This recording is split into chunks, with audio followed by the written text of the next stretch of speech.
last night, once again, I had a case where evidently early on in the stream, the video locked up and gave me nothing but audio. I don't know why it's doing that. I've been doing this for over 3 years, and I've never had this problem before, and now all of a sudden, it is creeping up.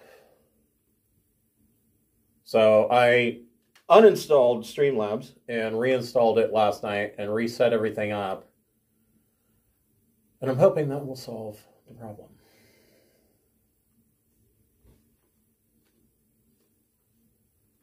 But I will double check it first.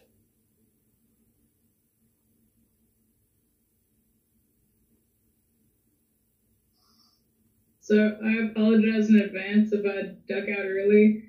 I've been awake for 30 hours. Oh. For no fucking reason. So what you're saying is your commitment to D&D is lacking? Commitment to D&D is lacking. But I'm going to do my best to play with Clitoris, and then I'll go crash. That's so wrong.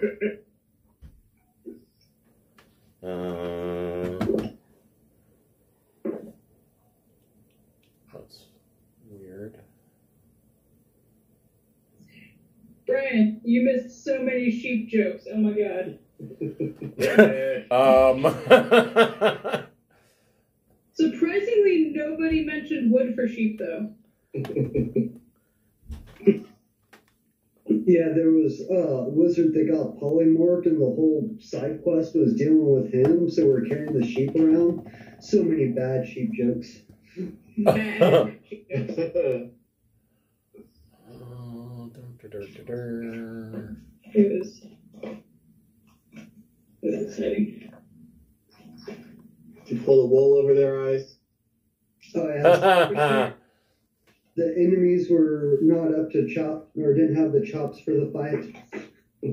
Oh, God. Oh, jeez. There were so many. This is getting pretty bad. Give me just a second, I'll be right back. Pretty bad. Did everyone get hoof and mouth disease? Mm-hmm. At least a few people were a little sheepish, though. Yeah. Only those who had a hoof the sheep around. You want the lamb? Yeah, that for 3 hours. So bad. It definitely didn't get better when you guys found the bed dragon.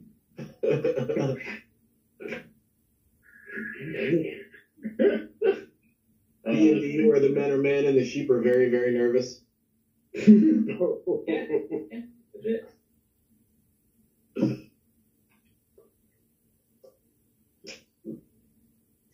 Oh, did you get some for So anybody else here watch Star Trek Discovery and Letterkenny?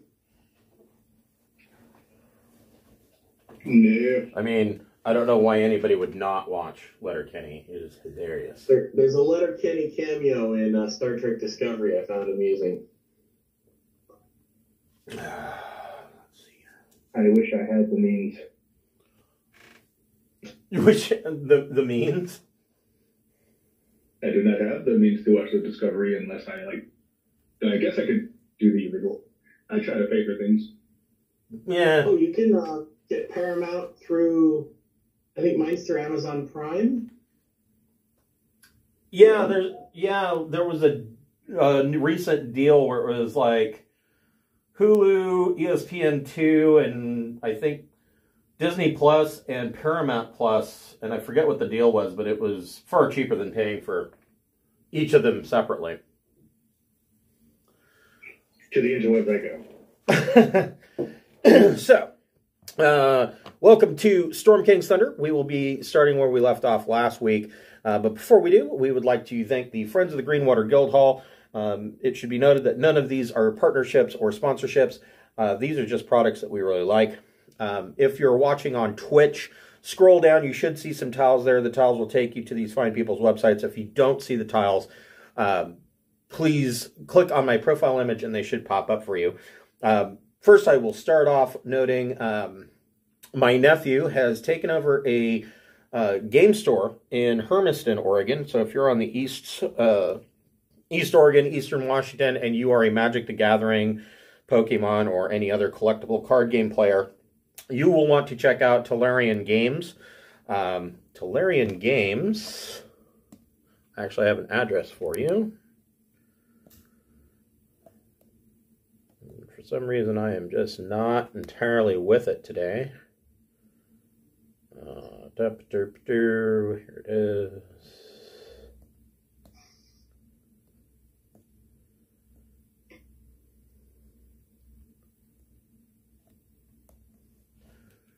So, Tolarian Tabletops is the name of the store. They are located at 1055 South Highway 395, Suite 202 in Hermiston, Oregon. If you have any questions about cards that they have in stock, or if they're purchasing cards, I don't know how all his protocols are going, but you can call the store at 541-303-5744. Go there for all of your card gaming needs. Next on our list is Dogmight Games, and Dogmight Games has actually given us a discount code. So, if you go to Dogmight Games, they make wooden tabletop accessories for your role-playing games, such as rolling trays. They've got player pads, which are really cool. They've got dice vaults, DM screens. All of it is customizable. They have a plethora of products.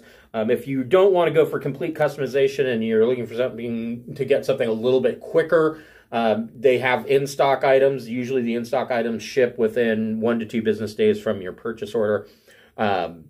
If you are interested in getting a discount or you're looking to purchase soon, you can use code FRIEND in all capital letters, and it will give you 10% off anything on their site.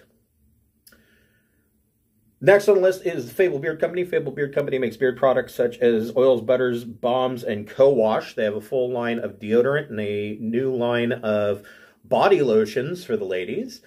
Each of their scent profiles is a different fantasy character. Today I am wearing the Candyman Beard Balm. It smells like candied apples. And Beard Balm is really cool because it will condition your beard and make it super soft. If you are a first-time purchaser, they have a buy one, get one free option. Just go to fablebeardco.com, create an account, and if you use the code FIRST, you can put 2 beard oils into your cart, and that second beard oil will be discounted to free. There is the Speechless Bard. Speechless Bard makes leather products for your tabletop role-playing games, such as dice rolling pads that you can scroll up or roll up, and they look like a spell scroll. She has a full line of dice bracelets that are leather bracelets with dice shapes cut out on them that can be done in a multitude of colors and metallics and pastels, if you like to show off your geekiness. She has leather covers for your core rule books. All of these items can be customized. She does all the work by hand. She's an incredibly talented artist. If you are ordering for yourself or, for a birthday or whatever, you're going to want to give yourself just a little bit of extra time. She's over in the UK, so it can take just a little bit of time for it to cross the pond and get through customs. If you're a fan of our Traveler game on Wednesday nights, we do have a Traveler website via Obsidian Portal. Go ahead and check it out. The adventure log is written in the manner of Traveler News Service articles, detailing not just what the characters are getting up to, but also geopolitical events that are going on around the region and how the region is changing to the characters' actions. So, yeah, if you enjoy the content, please give us a thumbs up, fan like, and we hope you like it. So where we left off, I don't know where Carrie is. I sent her a message. I haven't heard back. Hopefully she's doing okay. That's weird. I haven't heard from her that she wasn't going to make it. So I hope she's okay. But where we left off, so let's see here. I need to re-add Weeben. I want it to come back. We're going to remove Zinquinel because she's not here. Let's see here. Weeben. Yeah. Oh, but Weeben right here. We've been playing. Missing you, Will. You what? We've been missing you. Okay.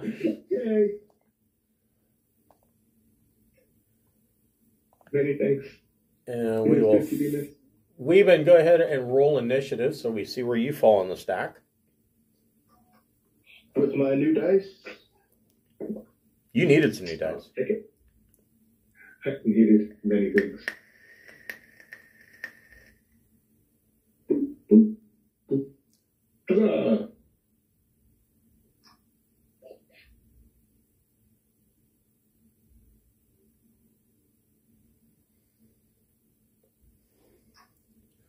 Okay, so Weeben is at a 14.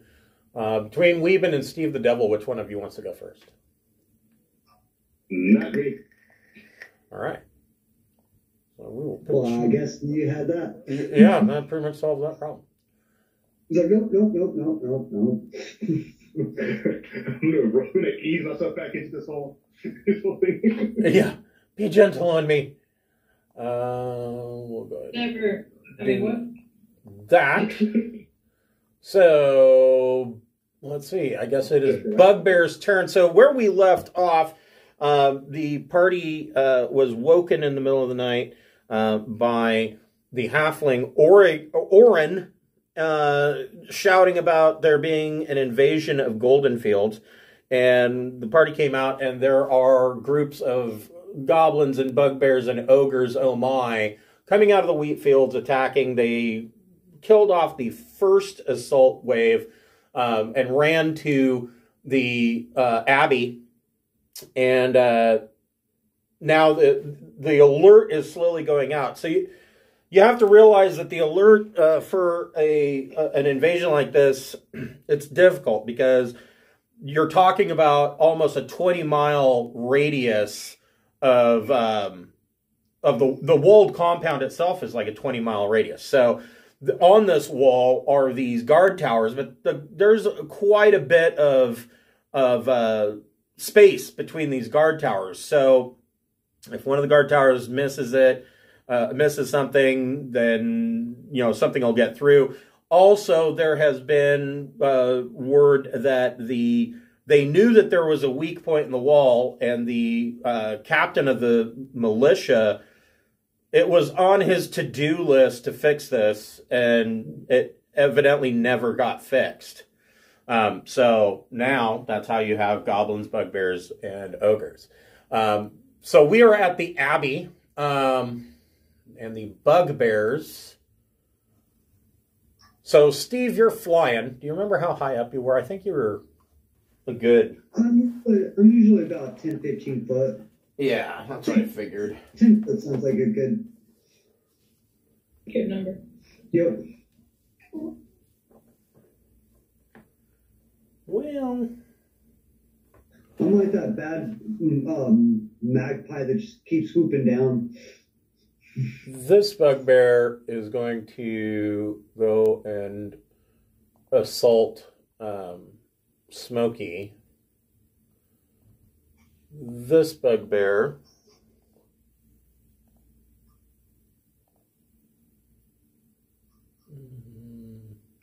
Don't forget, you also is going to go there. All right, so this bugbear. Oh, there's another bugbear. All right, so this bugbear is going to throw a javelin at Miros, who is, I forget, who's controlling Miros? I'm backtracking through the chat right now to find them. Which one? Miros Zelbrin.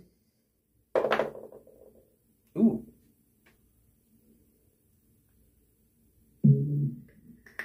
That would be me. Okay, so this bugbear just got a nat 20 on his javelin for Miros. Oh. For Miros. It was nice knowing you. For 12 points of piercing damage. Fuck, that's half his life. These two are going to throw javelins at Steve the Devil. The first guy probably misses with an 11, I would imagine. Yes. And the second guy, 18 to hit. That hits. For 8 points of piercing damage. And this bugbear, we shall call him Harvey, is going to swing his Morning Star at Smokey. But only gets 12. But I doubt that it's Smokey. Just to make sure. Yep, that's all the bugbears. Steve the Devil, what would you like to do? So you got these two assholes throwing sticks at you. What was that? So what would Steve the Devil like to do? You got these two a-holes throwing sticks at you. Well, they move, so that kind of changes my game plan a little. Let's see. No, they're too far apart. Okay.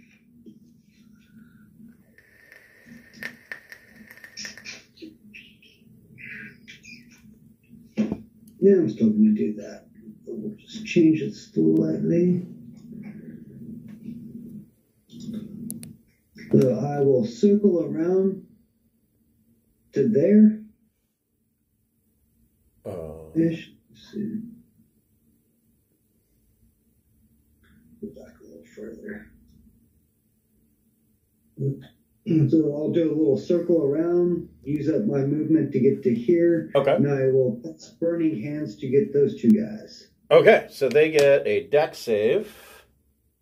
Yeah, that guy and that guy. 14 to save.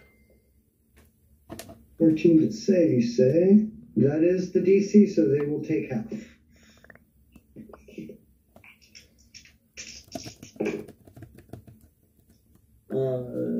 Six total.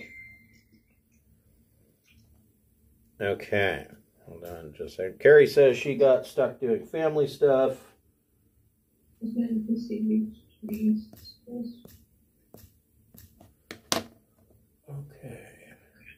Lightning bolt once. A lightning bolt and one magic missile. Oh, this guy's already been hit. So that was far more damaging for him because he's already taken damage. So anything with a bonus action, Steve? No, not this problem. And then what would you like Miros to do? So it's just pulling up Miros' sheet. He's pretty much only useful with that crossbow for the most part. Yeah, this guy over here, we'll have him shoot him with the crossbow. Okay. And 16. 18 to hit. That hits.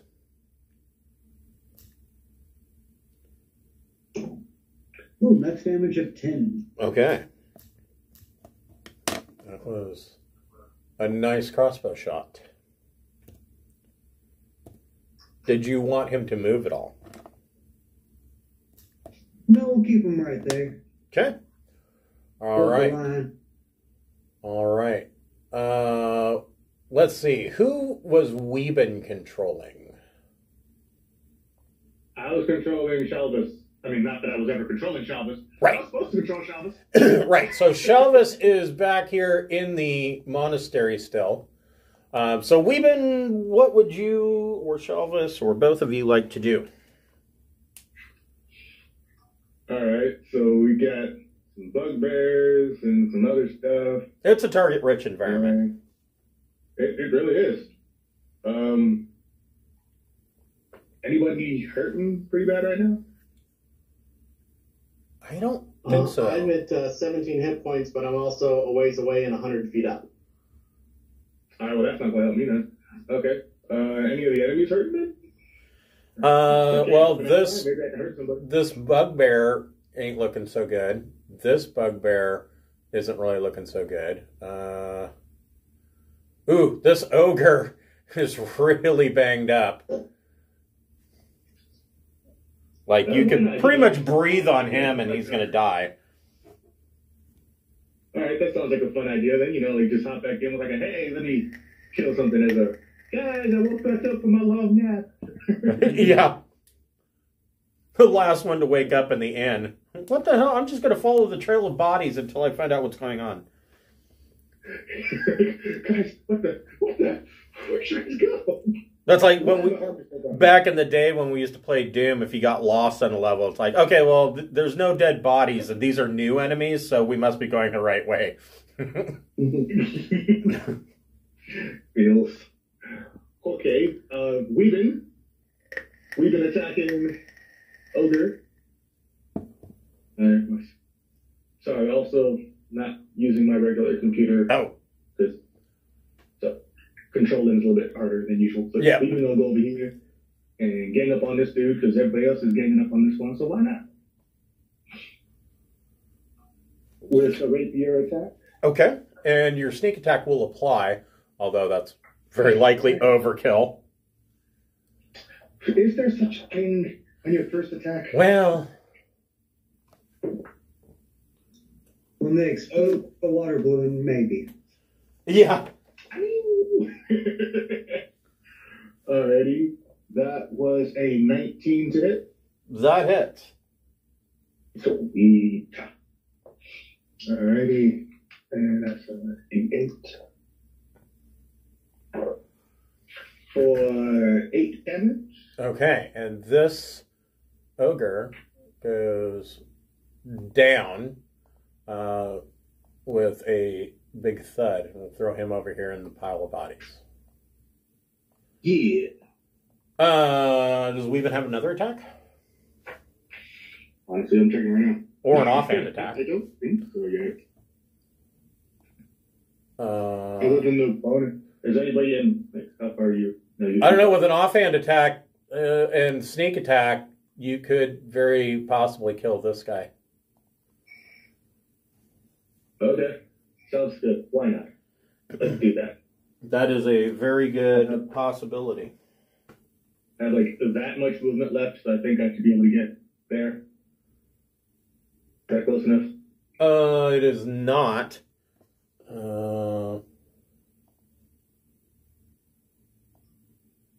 You could throw your dagger. Huh?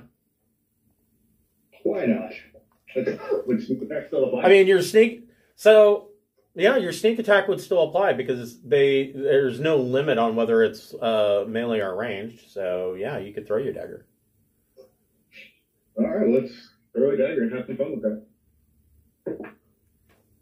Oof, not the greatest of rolls. There's a 13 hit. It does not. Damn it, I threw my dagger into the cart, didn't I? Yep, your dagger's in the cart over here. What would you like Shelvis to do? Shelvis needs to stop being a punk ass and come out and join the fray. Double checking what Shelvis' movement is, though. I think it's 30 feet. I think it's 30. Medium character, so that's probably right. Okay. I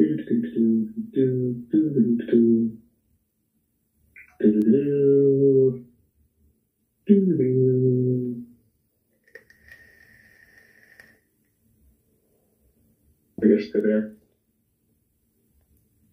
Okay, cool. Shelvis moves up to there. And Shelvis has a hand crossbow. So where's Shelvis moving? Right there. Okay. That's about as far as Shelvis is. Yep, he's got a hand crossbow. And that's actually line of sight, I think. They know that line of sight. Let's see here. 2. Ooh, yeah. Yeah, I would say he's got line of sight on that bugbear. All right. Okay, let me look at the rest of Shelvis' stuff and see if there's anything I need to add to the attack. I really need to just save this instead of constantly scrolling back to it. There we go. I did the thing. Did I do the thing? That's crazy. It's not trying to... Yeah, anyway. Okay, so it is what the shit? Oh, plus 2 to hit. Okay. So we'll try that across. We'll see how it goes. 15 to hit. That just misses. Son of a biscuit. All right. Staley, what would you like to do?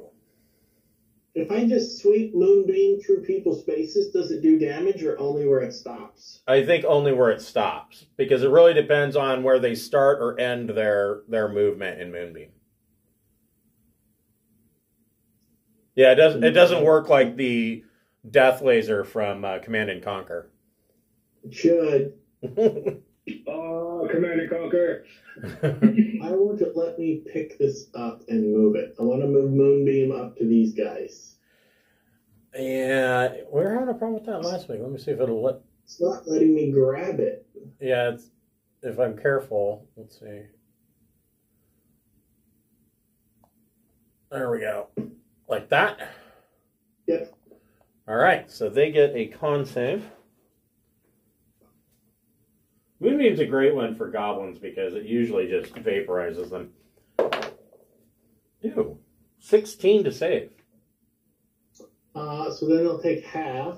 These are the beefy goblins. Half of 11. So 5. 5. Let's put these guys at extreme hurting level. And then I'll move back there. Still 100 feet up, but within range of Moonbeam. Okay. And then I'll have Z-Ling move just line of sight to use her sling on this guy. Okay. Let me get her rolls up. There we go. Sling. 12 probably misses him, but is an attempt. Yeah, 12 misses. I'll have her retreat the rest of her movement, and that's it. Okay. Goblins. Let's see here. So they start their turn in Moonbeam. Those two do. Yes. Hold on a second.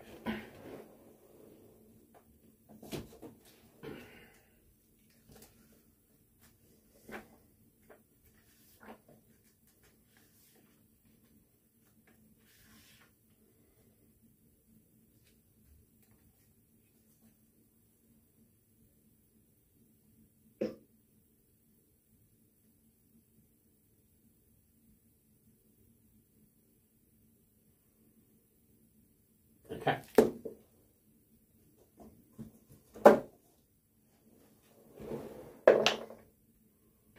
Nope, they only got a 2 for their con save. So they are going to eat They all of take it. 14. So these two goblins are kaput.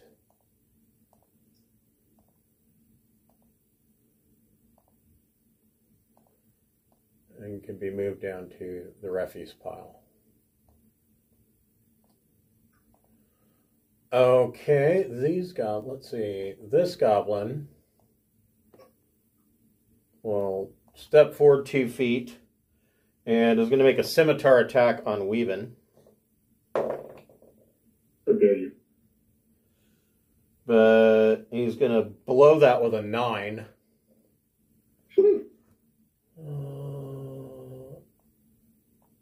Nope, there's no goblin hiding under his fat ass. I think that's all the goblins. All right. Ogres. There's what? One ogre left. He is...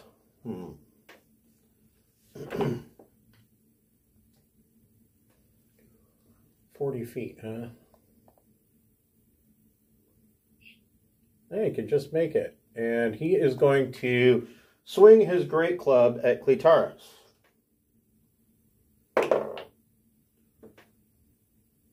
$18 to hit.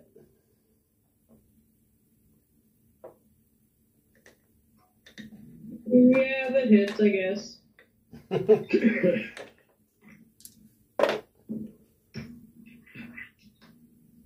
For 8 points of bludgeoning damage. Ow, my face. My beautiful, beautiful face. 6 of them. And that is all of them.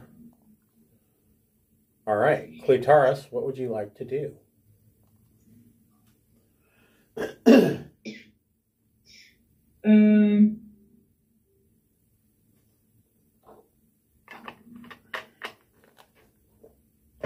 I'm gonna hit the big guy. You get 8 total missiles. 8. Okay. 6 level? The spell's 6 level or your 6 level? The caster. She's 6 level. You said 6 level. Actually, I thought you were casting that. I was like, what? No. Crazy. Well, technically, caster level 6. Anyway, attacking the big dude with the sword. You went out? Does a 10 hit the big guy? No. Cool. Well, that's what I do. All right. And let's see. You were controlling Nasine? Is that right? Yeah. What would you? How many magic missiles does a 6 level caster cast? You cast a first level slot. Yeah, it's a first level slot. So if you cast it as a first level slot, it's 3 darts of 1d4 plus 1 each. Okay. And it adds an additional dart for each spell slot level that you cast above first. Yeah. Sure. So if you cast it with a 6th level spell slot, it would be 6 missiles at 1d4 plus 1 each. So 6d4 plus 6. Okay. Well, it says first, so 3. Is this thing a bad thing? Yes. Okay. So I'm going to... She's there. We'll go tiny thing and 2 at that guy, I guess. So you're going to do 1 missile at the goblin, and 2 missiles at the bugbear? Correct. Okay. Yeah. Okay, so go ahead and roll 1d4 plus 1 for damage to the goblin.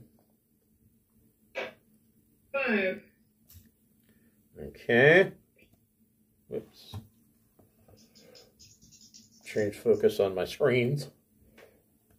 Okay, and then roll 2d4 plus 2 for damage to the bugbear. 9. Ouch. Okay. And he's actually still up, but both of them are hurting excessively. Did you want Nasine to move at all? No, she can stand there and look pretty. Okay. All right. Miss Smokey, you have a bugbear all up in your face, and there's a ogre right next to you. So what would you like to do? I'd like to attack the ogre, who I believe has the hunter's mark on them. If I recall correctly. I believe you are correct. Actually, hold on. Let me double check.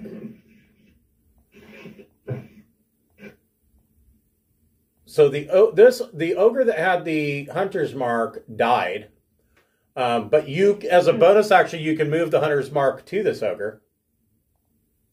I'm gonna do that. Okay. So you get 2 main attacks on the ogre with the hunter's mark, and you get to add hunter's mark to the damage on one of them. Okay. The first miss with 8. I'm sorry, what was that? Okay. First miss with the 8. Okay. But I'm gonna get an 18 does. 18, it does hit. 13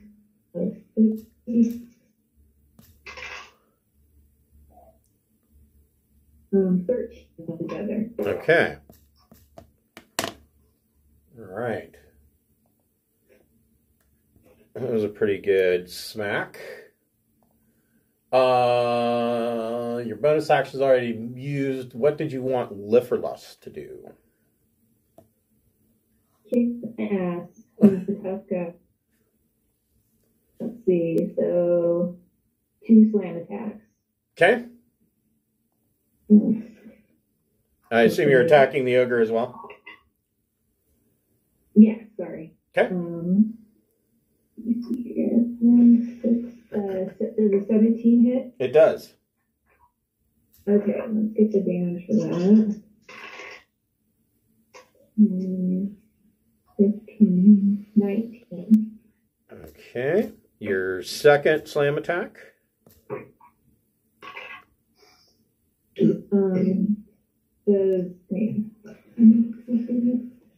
It's 17 again. That hits.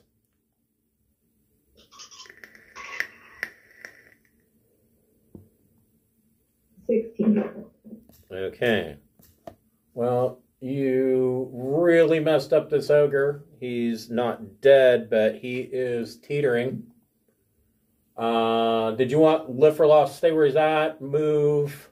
If he moves, he will provoke attack of opportunity. Yeah, he'll be fine. Okay. I'm just staying where he is. Okay. We are back to bugbears.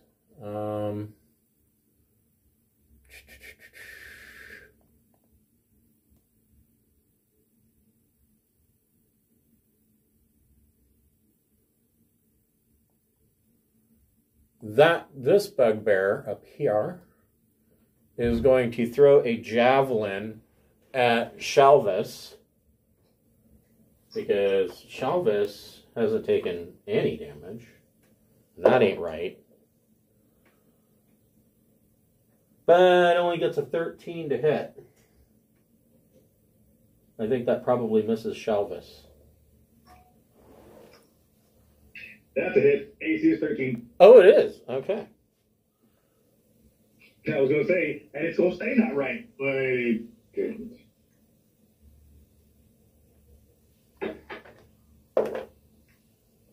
For 7 piercing damage. How dare you? These two are going to both throw javelins at Steve. One's going to miss with a 9. The other one gets a 19 to hit.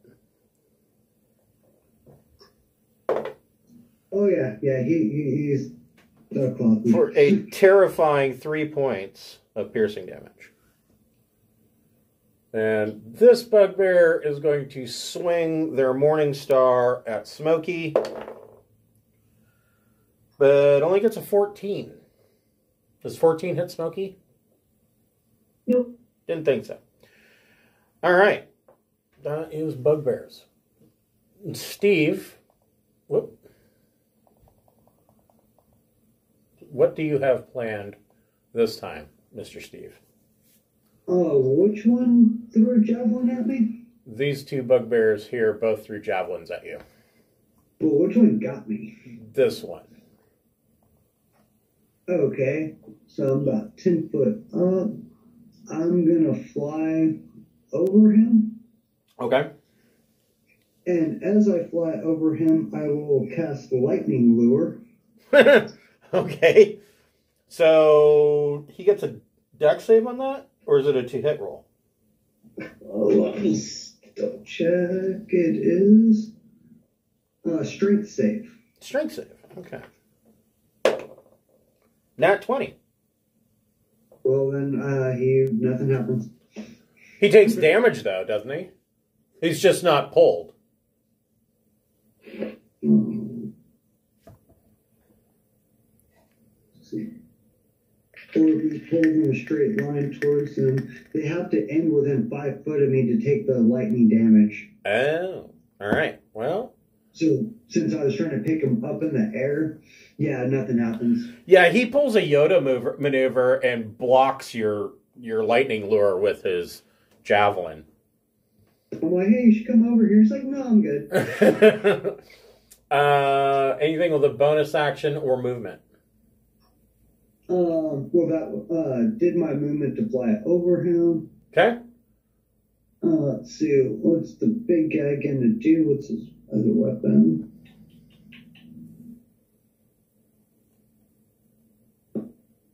Melee attack. Oh, that's hers. That doesn't make sense. He will drop his club and run over and smack, or drop his crossbow, run over, pull on his club and smack that guy. Okay, go for it.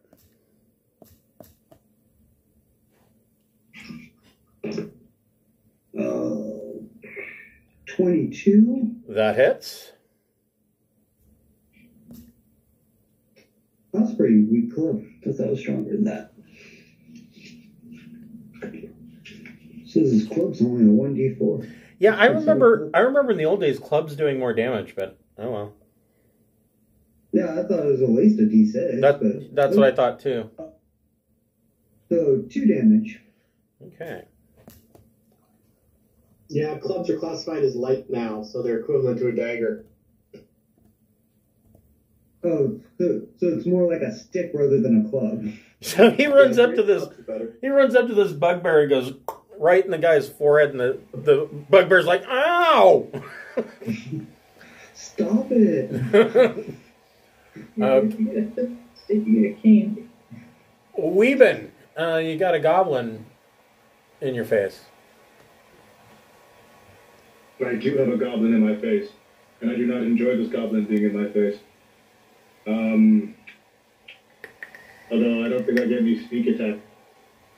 You wouldn't get sneak attack, but you have an opportunity to get 2 kills here in one turn. I do. You do. Is the goblin hurt? They are that hurt. Okay. Weeben the kill stealer.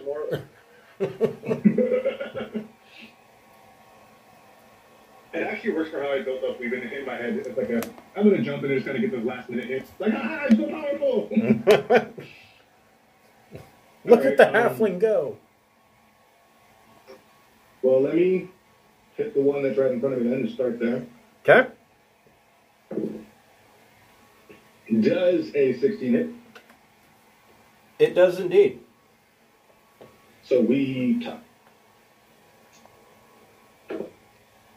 For 12 damage? Yeah. That was about 10 more than that guy had. So you go up and stab him in the throat. Like, asshole? And this guy's not looking good. Alrighty. I mean, I know as a rogue you probably have another dagger. I do. That's what I'm saying. Like, I'm not actually going to go over to him because that's not how Weeben rolls. So let's try to not throw my other dagger into the cart as well. Yeah.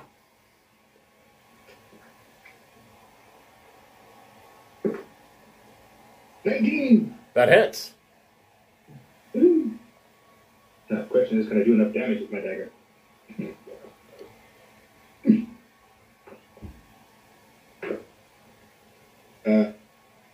8? Yeah. So you throw a dagger and hit this guy in the forehead, and he goes down. All right.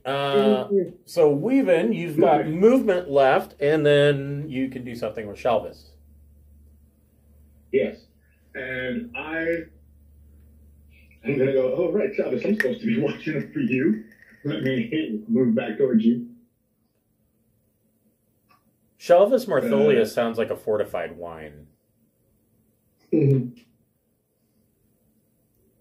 going to go like, Shelvis, this way. And I'm going to move here.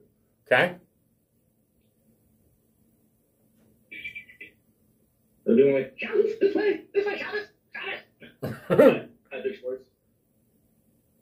And then Shelvis, having plenty of the movement, will move there. Okay. Yeah, he could make a melee attack on the bugbear. Yes. And Shelvis will do the melee attacking. Okay. Shelvis has a quarterstaff, so let's do that. Fucking peasants hitting everybody with sticks. Shelvis whipped bad. Oh. That was a 7. Yeah, no, that's a mess. Bugbear stunned 2 rounds due to laughter. Staley, what would you like to do? I'll first move Moonbeam over to the 2 bigger ones. Okay, so let's see, the bugbear gets a 19. The ogre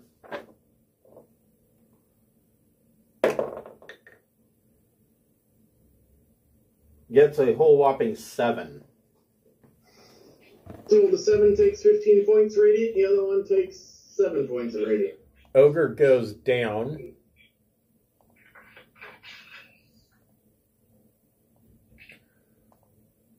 And I'm sorry, how much did the other one take?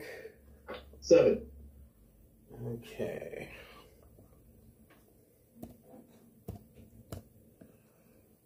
Okay.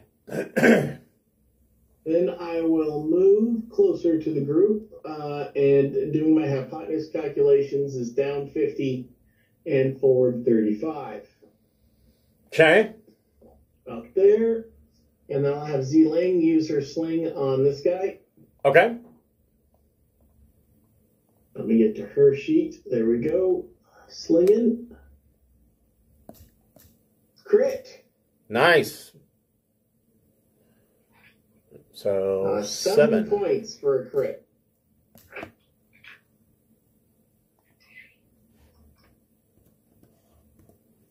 All right. Okay. Did you want... And then I'll have her move back towards the group for safety in numbers. Okay. All right. Let's see here. Ogres are dead. Cletaris, what would you like to do?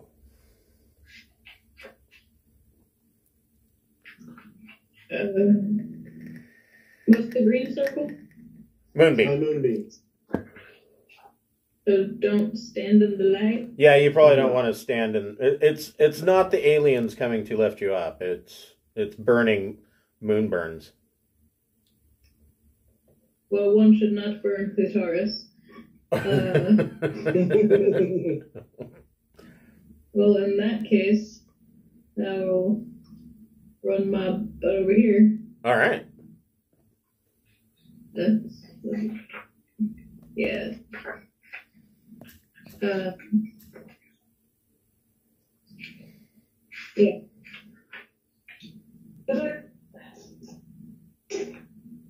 Nat 20. Nice. Or Now, if you put a divine smite on that, that's doubled too. if I ran myself to be in a flanking position, would I be able to add my sneak attack damage? You could get sneak attack damage right now because an ally of yours is within 5 feet of him. Oh yeah, that thing. Then I should add that. Does that get doubled? Yes. Everything's Okay. doubled. Everything's Yeah. doubled. All applicable damage is doubled. Hold on. Oh my Jesus. 16. The paladin rogue. 22. Oof. All right.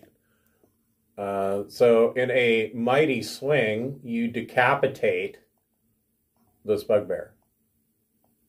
And he goes down into the pile. Paladin rogues, they'll just sneak up behind you and start telling you about their god and shit. Right? It's gonna happen. I picked your pocket to add to the tithe. I'm sure you'll understand. Uh-huh. You just reach in your pocket and find some random pamphlet. What the fuck? Yeah. What would you like Nassim to do? Firebolt. Firebolt. Firebolt. I hurl a fire at the thingamajig At this guy? that's in the light. Okay. Great spell check. What's your attack? 5. Does a 21 hit? It does. 20. So a 6 fire. Okay.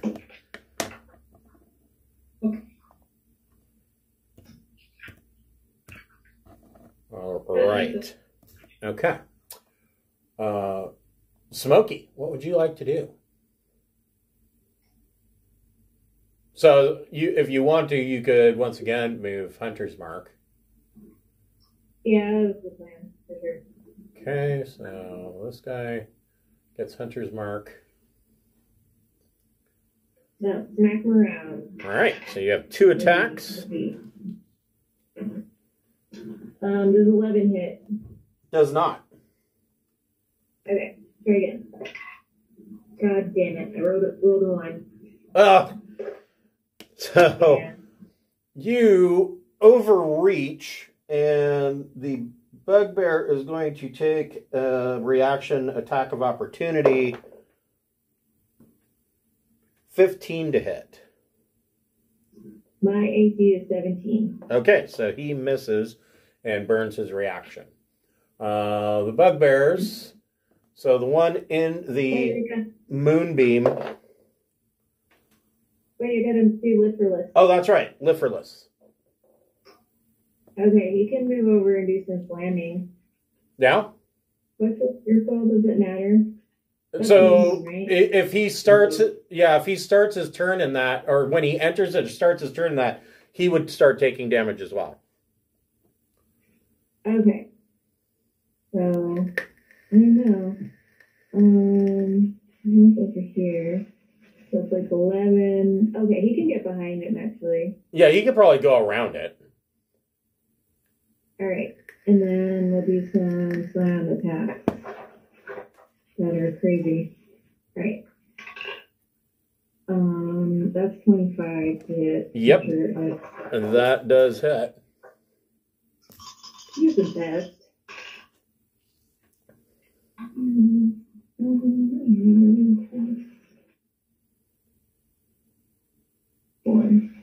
So 15. Okay.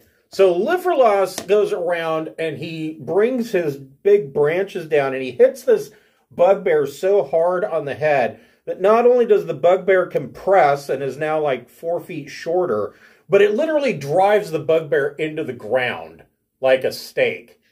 And the bugbear dies immediately. Good job, Liferless. That's my turn. Okay. This bugbear is going to swing his mighty Morning Star on Shalvis. 13 to hit.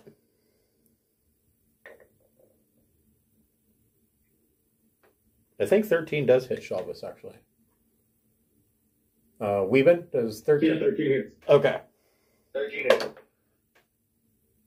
Oh, actually, that's the wrong dice. He's actually more capable than that. Okay. For 16 points of piercing damage. Oh, shit. Why? Did Shelvis go down? No, it hurt. Yeah. Yeah.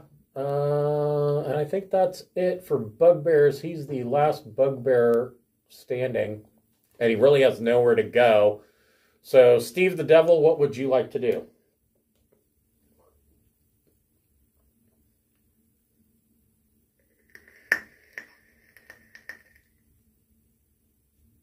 You know, the bugbear's like, you assholes coming up hitting me with sticks? I'll hit you with my stick.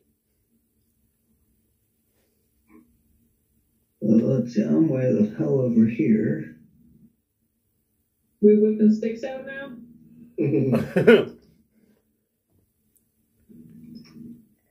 Steve will fly to over here and cast Eldritch Blast on that guy. Okay.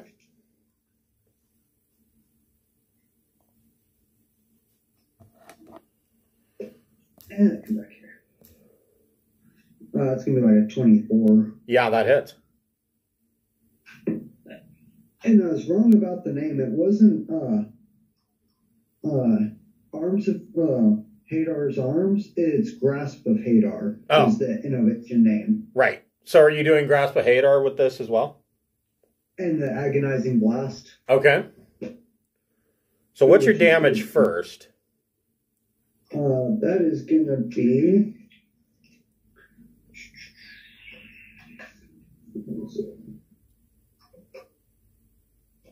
5 damage, sadly. Okay. Pretty much minimal damage. That's not... I mean, that's a good chunk. That's half of what he had, so... You know, that's not too bad. So then he needs to... So he's moved 10 feet, right? 10 feet in a straight line towards me, and I'm up in the air, so he should come up at least 5 foot off the ground and fall flat. And then for Grasp of Hadar, he has to make a save, correct? No, it just happens. There's no save. So he's now grappled? No, it's just a pull move. Oh, okay. Gotcha. So 5 feet isn't enough for him to take any damage. I'm going to make a DC 10. Or what's your spell save DC? 14. We'll say DC 14 dex save for him to not fall prone. And he gets a 16. So he is not prone. What would you like Miros to do? What's that? Distance. Well, apparently he's going to take his mighty club, walk over here, and boop him on the nose. Go for it. There. This mighty 1d4. Yeah, he does not hit. Okay. All right. Weeben, what would you like to do? Oh, him moving changed my plan slightly. Well, your sneak, if you were to step up and hit him with your rapier, your sneak attack applies. That wasn't the plan, actually. The plan was to stay behind Shelvis and start my turn hiding, and just try to hide as my bonus action, since I can as we do. Right. And then get the extra bonuses from that. But whatever, epic. I'll just step up and try to stab him. Go for it. Wow, my brain is like looking for a mouse and I'm using the laptop. Oh, That's how disoriented I am right now. Yeah, one of the second things I bought for my tablet was a Bluetooth mouse. I'm like, yeah. I mean, I like the trackpad on my keyboard, of course I like my pen, but there are some things that you simply cannot do well without a mouse. And when you're used to having one, it's reflexive. Yeah. All right. Does a 14 hit? A 14 is a miss. Son of a biscuit. All right. Well, then with my bonus action, can I attack again? Yeah, I would assume that you've picked up your dagger out of the forehead of the last one you killed. Sweet. Son of a biscuit. Meh. So meh. I was really hoping to get that rapier kill. What okay? Does a 17 hit? It does, and your sneak attack still applies. Excelente. All right, so let's roll some damage here.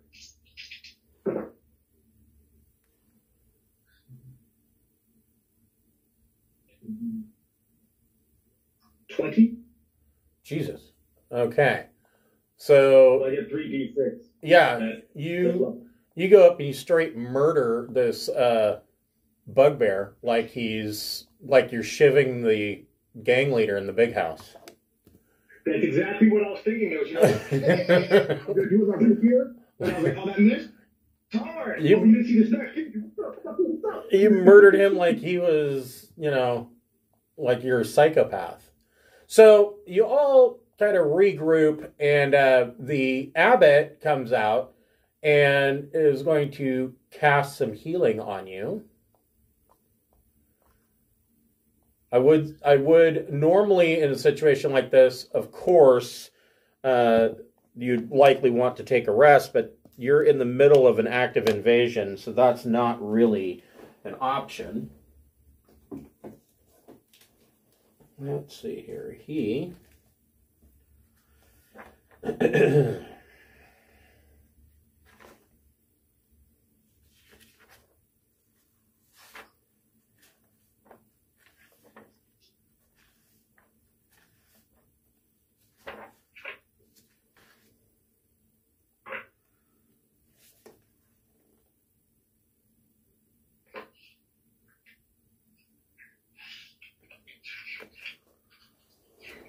He will cast Mass Cure Wounds on all of you.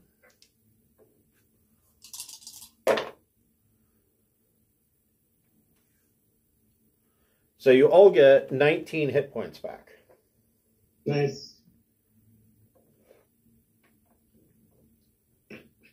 And the bell of the bell of the abbey is still ringing in an alarm state. You can hear other bells from the watchtowers are ringing as well.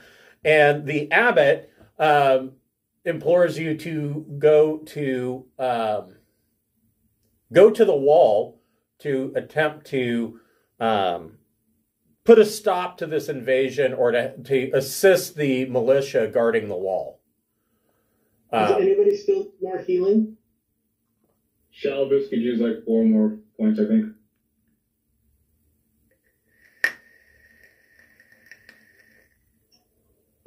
That's 23 or 27. I can do Cure Wounds on him.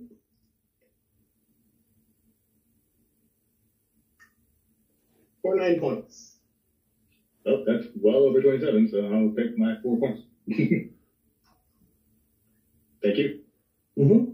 And just in case, I will copy the Moonbeam Circle, since I know that Scaly really likes that spell. Mm. Being the Stark Industries satellite laser is fun. Yes. Let's see here.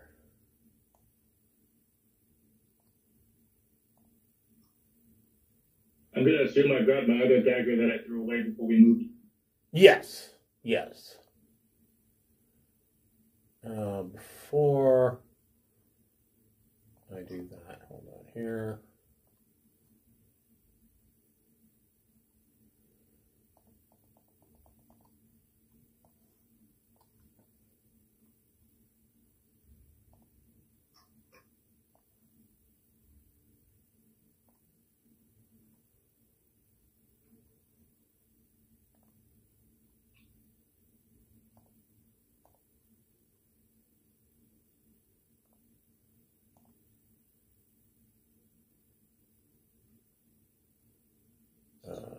Wait a minute. I just realized Shalvis' last name is Martolio. He is the great Martolio.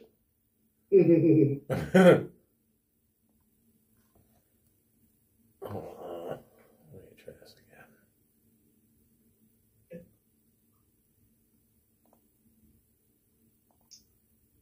There we go.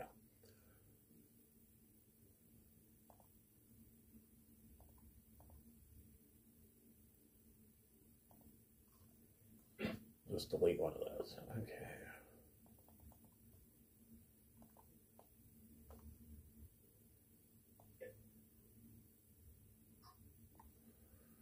Okay, so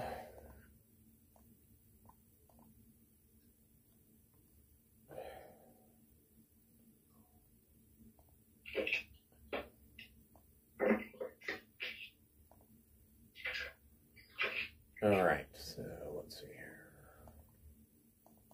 Oh, my speed's 25. What the fuck?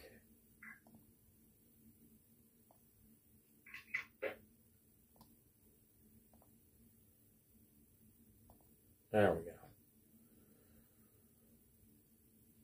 That's better. Okay.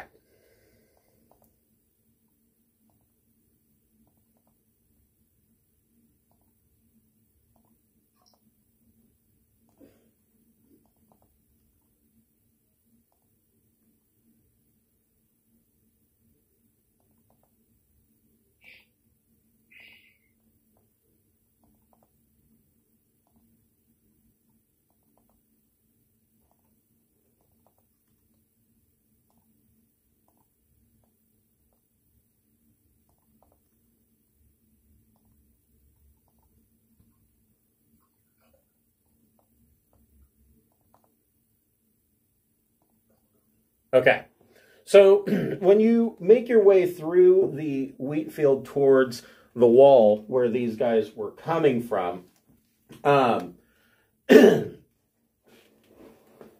you break out of the wheat field and see a scene of just ridiculous chaos. The goblins, bugbears, and ogres seem to be attempting to retreat back towards the broken wall at the south here, trying to retreat and escape. However, 2 hill giants, Lob and Og, have moved through the hole and are coming back in, trying to rally their troops. And of course, hill giants, they're trying to rally their troops, but they sound like idiots with mouths full of marbles because they're so stupid. They're, no, don't go away, attack! And you see that up on, so the inner wall is 20 feet high, the outer wall is 60 feet, and there's crenellations and arrow slits like every 10 feet on the wall. And you, every once in a while, you see something get lobbed over it's like a odd-shaped ball with a bunch of spikes on it, get lobbed over the top of the wall, and it lands and rolls, and from this distance you can't quite make out what it is, but there, every once in a while you see one hit one of the militia guards and they're killed on impact. So everybody go ahead and roll initiative.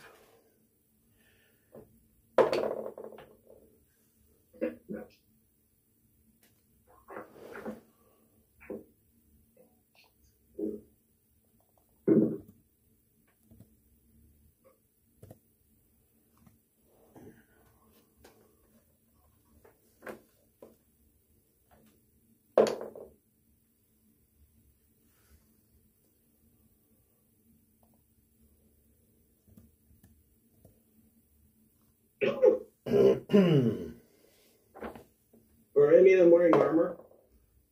Yeah. You know for sure the bugbears, goblins, and ogres are. The ogres only have hide armor, but yeah. Which of them is metal armor? Just a second, I will tell you.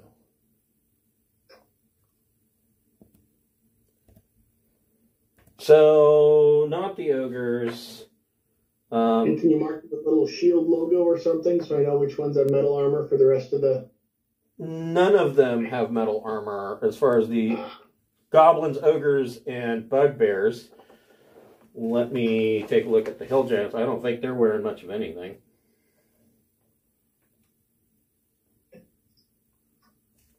We're happy if they're wearing loincloths. Yeah, you would hope, actually.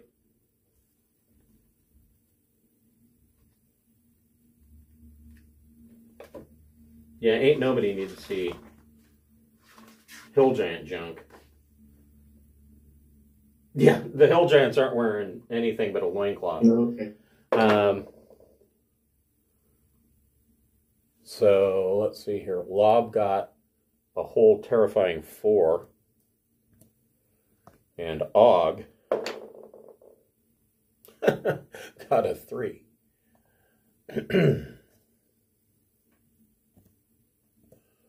All right, let me make some sense of this.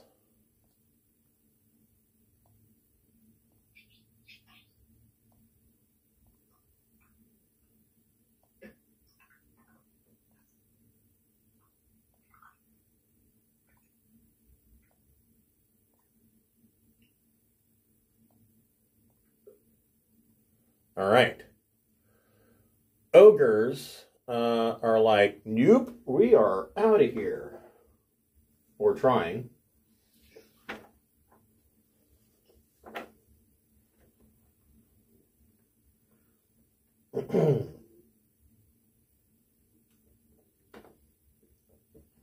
They will use javelins when they can. So let's see here. This ogre.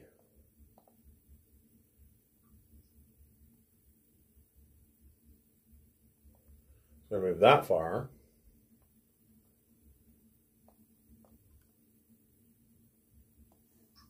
Move this over here.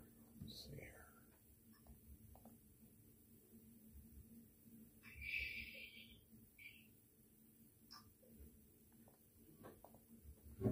Okay, so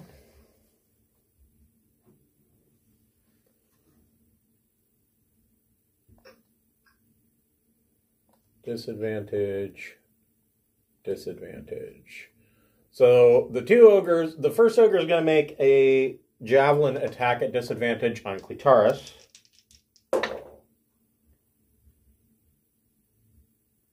and miss with a 13. And the second ogre is going to make a disadvantage javelin attack on Scaly. Oof, and miss with an 11. All right.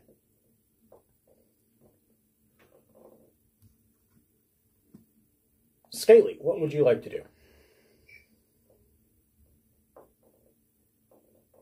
Hold on here. Spatial spells.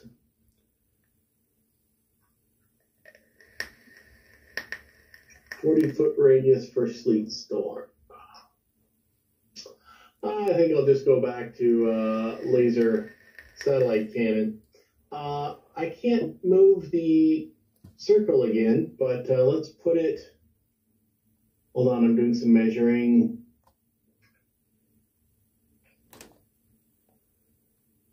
Yeah, center it on this guy. And it should get all 4 around here. Oh, hold on. Is it 10-foot radius or 10-foot diameter? 10-foot diameter. Yeah. Yeah, that's good. So you could get all 3 of those guys with it. And I was reading the spell and Crawford's comments that enters is defined as goes into it, not it appears on them. Oh. So, yes, they will start their turn there and take damage, but me moving it onto them does not. Okay. Okay.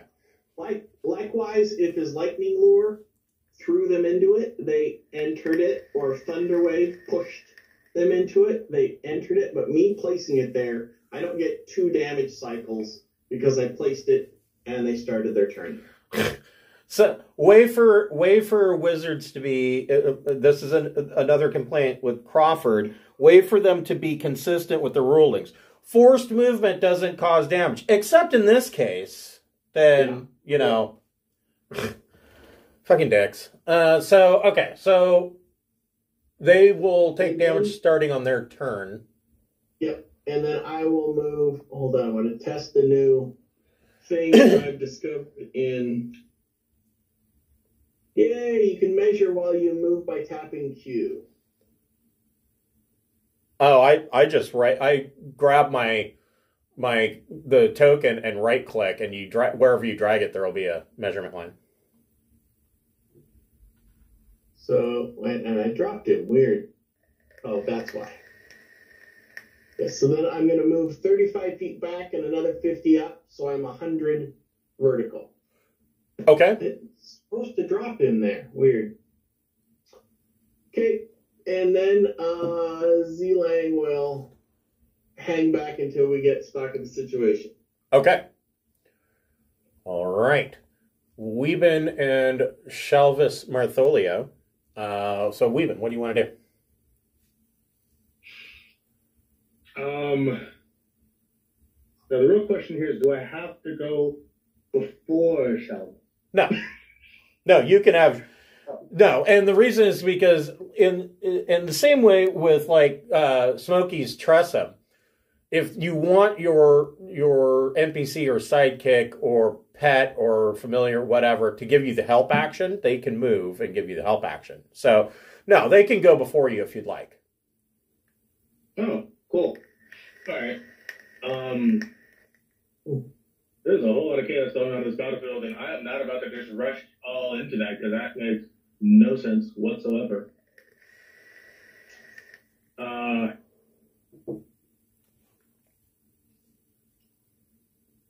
Shit. Damn it, I'm stuck between role-playing and actually preserving my character. Stuck between role-playing and living. The problem is, Chavez has all got to prove himself because it says in character trait he's got to prove himself. So he's over here like he's going to risk a lot to prove himself. So Chavez is going to want to like rush all the way in, like That's true. That's true. You can prove yourself smart. You should, but no. You said this is like a field? Yes. This up here is the wheat field. It ends here with a grassy plain towards the wall. And this is the inner road that travels along the wall. Okay. So would this count as any kind of cover? The wheat field? For halfling, yeah, I would say it would. If you want to use a bonus action to hide, you most certainly could. Okay. Cool. Well, Shalvis is all like, I'm going to prove myself, but I'm still kind of stealthy, so he's going to run over here and shoot his hand crossbow at this guy. Go for it. And Weaven's like, son of a bitch. With a soft 20 to hit. That hits. Sweet. For 1 point of damage. Just enough to get his attention. So, Shelvis's crossbow bolt hits this guy in the right butt cheek, and this bugbear's like, ow! And pulls it out, throws it on the ground, keeps running. Okay, cool. Because why? Why not, you know? We've then runs up next to him and goes, you dumbass! And I will take the hide action from here. Okay.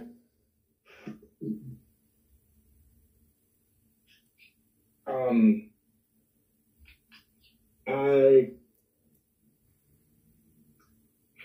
did take Skulker as my optional feat instead of taking the 2 points. Okay. Skulker is one of the best feats for especially a when you're rogue. someone who likes to hide a lot. Right. Right. It's like literally my character was built to hide and do like sneak attacks and steal shit. So. So. 14 to hit. What'd you get for your Oh right, the hide. Yeah. Right, gotta hide first. Stupid me. Not very well. Ken. Okay. So who are you wanting to attack? Same guy? This one. Okay. Yeah, same guy. So I was gonna be like, no, this is how you do it. And do it So his passive perception is 10. He knows that you're there, so you don't get advantage on your attack. But you can go ahead and make one anyways. Oh, wait. I forgot to add my proficiency bonus because I am better than that. Oh. So stealth check, right? Stealth check, and if you are proficient in stealth, then you add your proficiency bonus. It should all be calculated into your stealth skill. Yeah, I was not all the way upgraded everything. Yeah. Oh, you're a genius, and I've been doing it wrong. Anyway. Oh. Well, it was a 13 at that point because I realized I forgot to also add in. Okay, so yeah, you have advantage on your attack. This guy's not aware that you're there. Okay. I also was looking at Shalvis's sheet, not Weeben's sheet. Oh, yeah. I'm like, I'm gotta make a sheet for him. Well, thank goodness, because I rolled a frickin' 6 to attack, so a 12 to attack. I'm assuming that missed. Yeah, 12 is a miss. You said that. But you have advantage, so two 20s. We're taking the 12. We're taking the 12. Okay, so you miss bugbears. Where did my dagger fly? Yeah, it landed somewhere over here. Okay. Bugbears. This guy.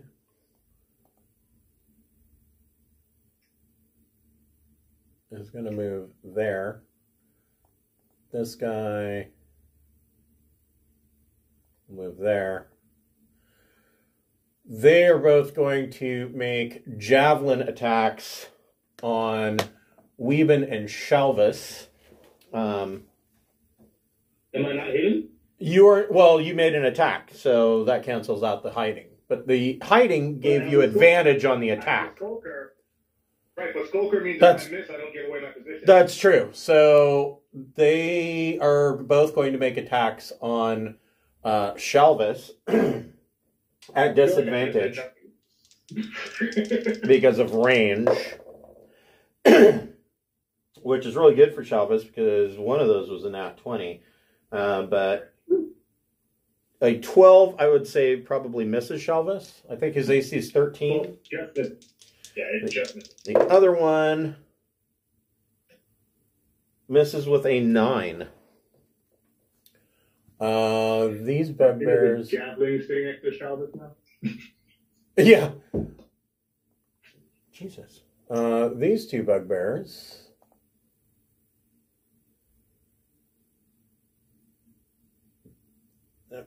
Not quite. Almost makes it. This bugbear doesn't quite make it. And they've ready in action to throw javelins if somebody endangers their retreat. Smokey, what would you like to do?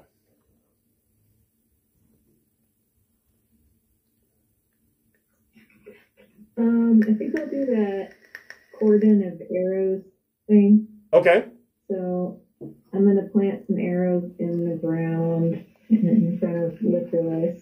I'm going over here. So that's a... And go in. Is that a 40-foot radius or a 40-foot diameter? It's a 30-foot... Oh, it's if they come within 30 feet. Okay. So that'd be a radius, right? Wow, that's a big circle. Yeah, so right off the top, on Lob's turn, he's going to have to make a dex save or get hit with an arrow. Okay. As will the goblin. What about this goblin? And 2 goblins will have to make dex saves on their turn. Okay, that's about right. Let's see. Liverless is going to pretend to be a tree. So if we center it on you... Oh, okay. Which is pretty close.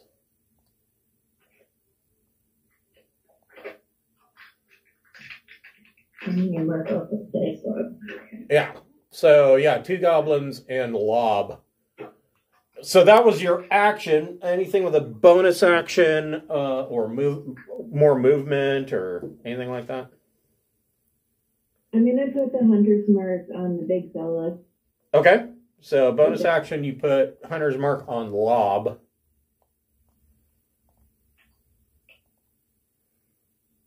And yeah, Lifterless is going to pretend to be a tree for now. Okay.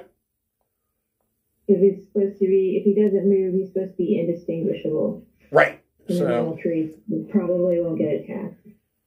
Lifterless can make a stealth check at, well, it doesn't really matter. Because he is standing still, appears to just be a tree. So they think he's just a tree. Lob is not that smart. Okay. Did you want the Tressum to do anything? Or is the Tressum just staying in the tree? The Tressum's in the tree, and we'll have to rescue it out of there later.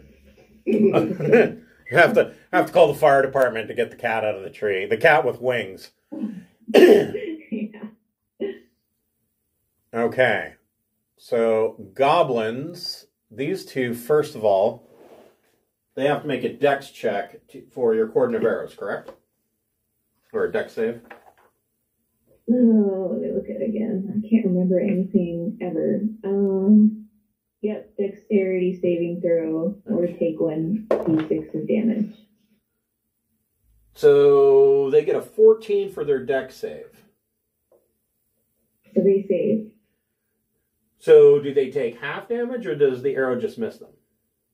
I think the arrow just misses them. Okay. Yeah. So they are okay.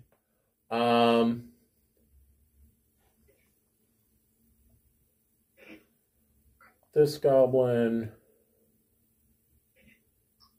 is going to move 30 feet and make a short bow attack on Smokey.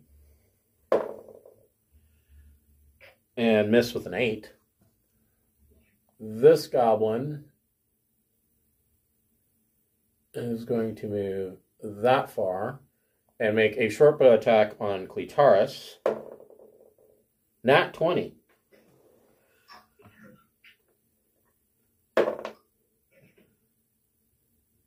for 8 points of piercing damage on Clitaris.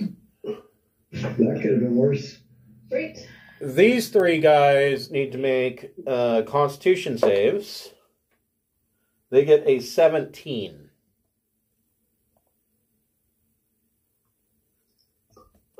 They take half. Let me roll that.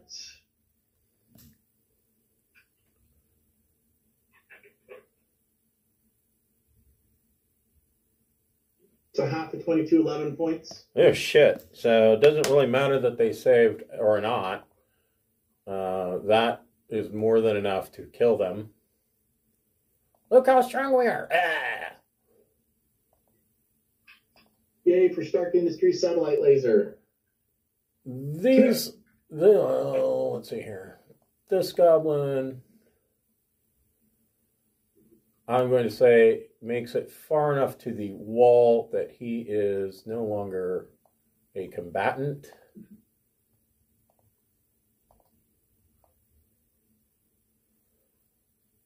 I'll just move him over here. This goblin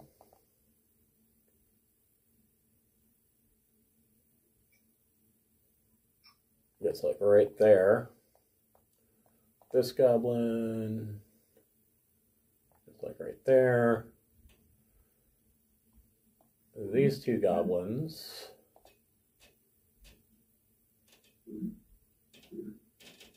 make it to here. They are both, this one is going to make a bow attack on Shalvis, and this one's going to make a bow attack on Steve the Devil. Shalvis is missed. 18 to hit Steve. Hey, yo. Poor Steve.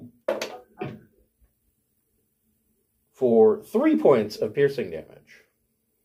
Oh, no. Yes. Ah, I got a paper cut. I'm going to faint. All right. That is all the goblins. Clitaris, what would you like to do? Okay, so we have goblins, we have bugbears, we have giants, and we have what? There's bugbears, goblins, ogres, and 2 hill giants. Ogres and giants. Okay, gotcha. Which, I mean, technically, ogres are giant kin, but hill giants are the bottom of the true, or the true giants. Yeah. All right, let's see.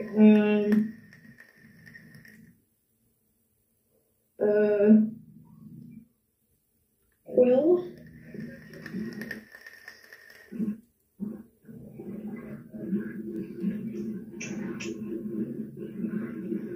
and it's a good thing or a bad thing to be in the big blue circle? You're fine in the big blue circle.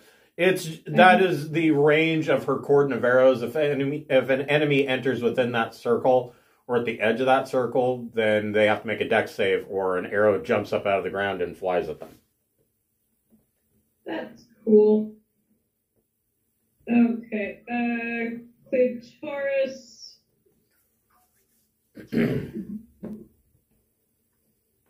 Is going to run in and attack the hill giant there.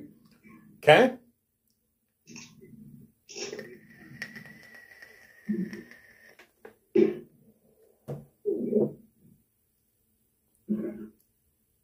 And I'm going to use my longsword since nobody else is nearby.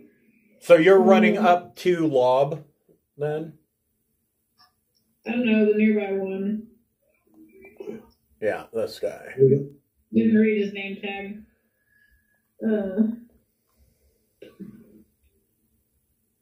25 to hit him? Pretty sure that... Yep, that hits him. You might want to... So, I mean, it depends on how many spell slots you want to burn, but as a bonus action, you can do a smite spell, and then you can also throw a divine smite. And if you were to ever do such a thing, this is a very good... a good time to do that.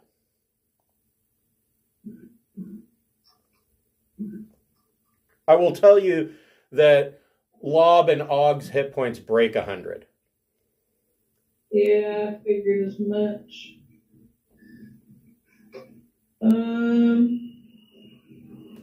Well, I only have the one spell slot left, so I will use that to have a smite. So that is...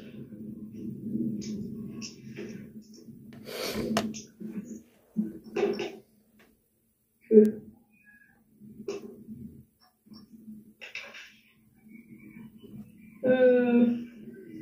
14 damage. Okay. And do you have another attack, or? Nope. Okay.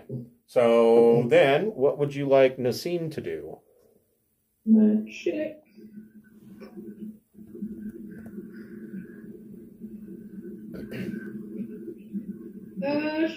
She's gonna try a suggestion on big over yonder. Not the one that Clitoris is attacking.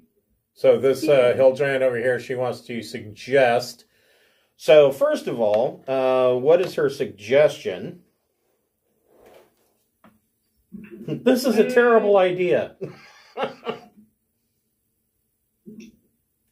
You know, you're gonna be late for dinner. You should probably go home. Oh God, hill giants don't want to be late for dinner.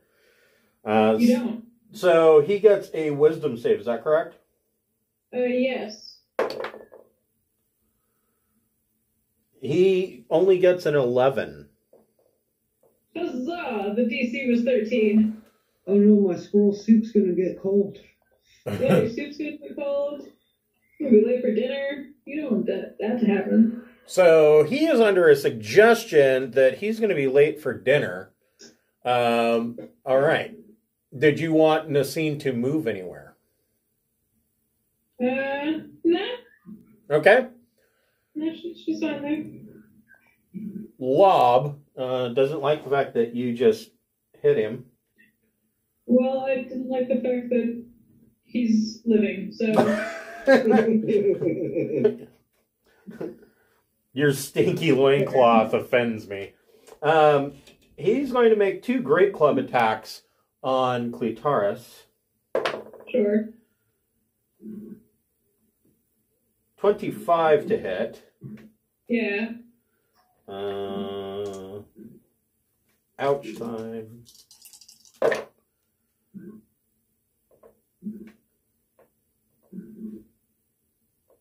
For 18 points of bludgeoning damage. And his second attack. 15 to hit. Probably misses you, because I think your AC is 17.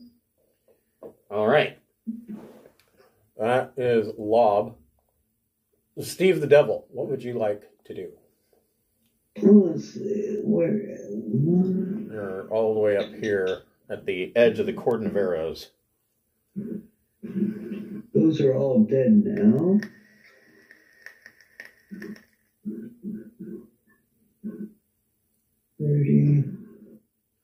Now this is the little bastard here that hit you with an arrow if you wanting vengeance. Which one? This goblin right here. Well, maybe, but first...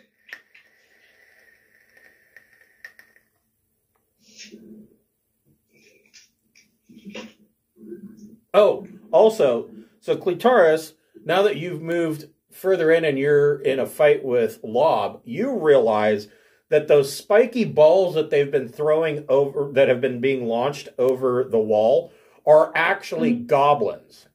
And these goblins are wearing spiked armor, and they tuck up into a ball and are being launched out of a catapult. This ends with the goblin's death every time, but goblins evidently make excellent catapult ammunition. Sure, why not? They better be shouting YOLO every time. So, and I think you're close enough that you would see this as well. I think I put this in here. I mean, it's so ridiculous, I can't imagine that I wouldn't put it in here. Here we go. So through the hole in the wall, you see this. And what this is a goblin hucker. This is an ogre that has a makeshift trebuchet on his back where they put a goblin into the trebuchet and then they pull on the chains and it launches these spiky little bastards over the wall. That's funny. They apparently think this is a good idea. I mean, when I first saw this picture, I was like, no, this is something out of Warhammer. This isn't D&D. But yes, it is indeed D&D. Wow. I mean, we're talking about Warhammer had a football type game where they took a goblin and bound him up with leather cord and then used him as the ball. So that was the origins of Blood Bowl. Blood Bowl! So Steve's gonna come over this way a little bit Okay. and cast somewhere here in the middle of this pack of people. Okay. Shatter to hit as many of them as I can. What's the radius on Shatter? A 10-foot radius. So 20-foot diameter.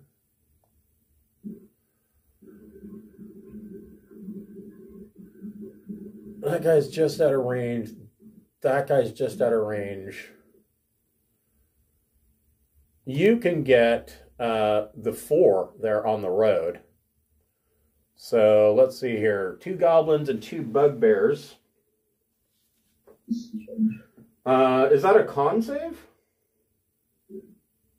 Well, if I do it more like, say, here, if I do it more here, I should be able to hit the 2 big guys and 2 guys on the road. Correct. So you can get 2 ogres, a bugbear, and a goblin.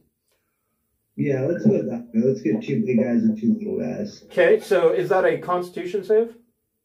That is a con save for 14. So the bugbear gets a nat 20. He will take half damage. The goblin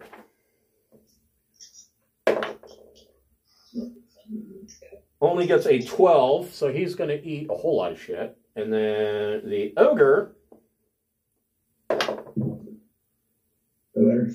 gets the 2 ogres only get 11, so they're going to eat all of it. So the only one that's saved for half is the bugbear.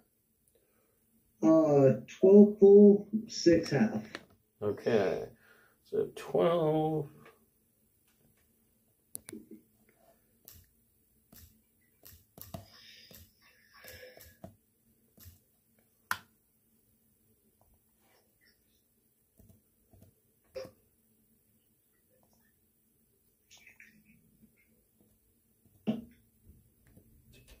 Whoops.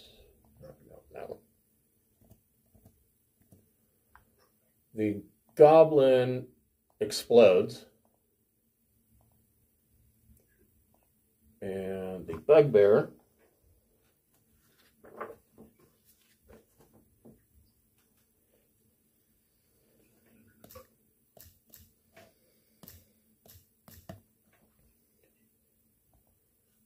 is covered in goblin goo.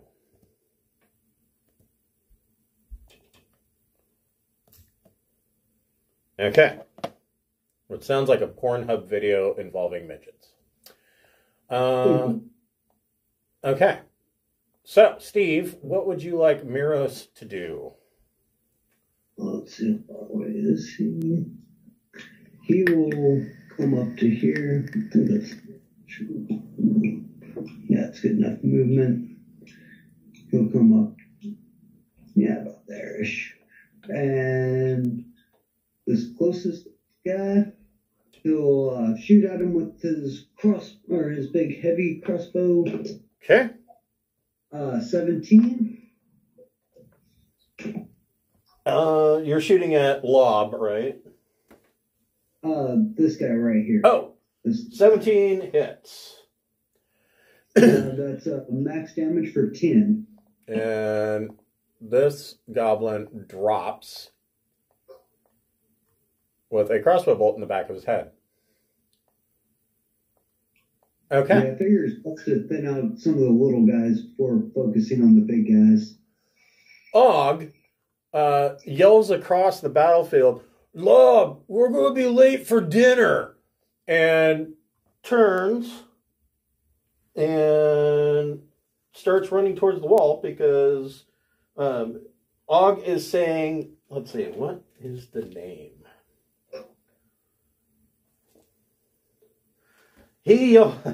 So Og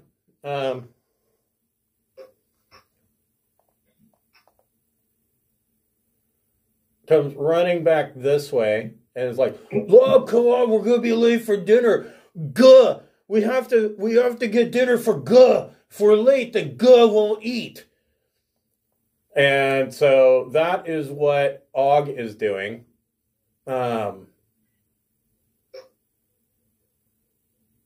And actually, Og is going to dash. So another 40 feet.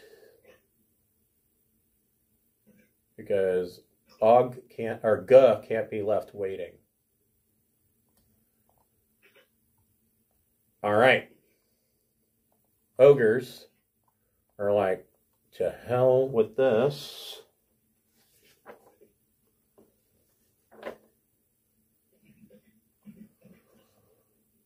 Ogres almost makes it.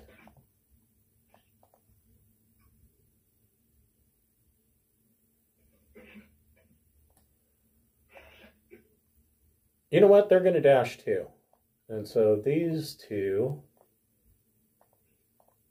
are now off the screen and non-combatants.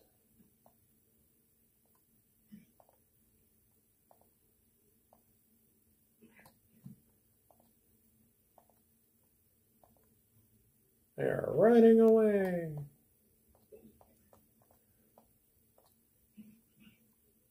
Let's see, that is both the ogres. Where's the ogres? There. That is what they do. Scaly, what would you like to do? I will move my laser beam from the sky. Whoops. We get it right. Dang it.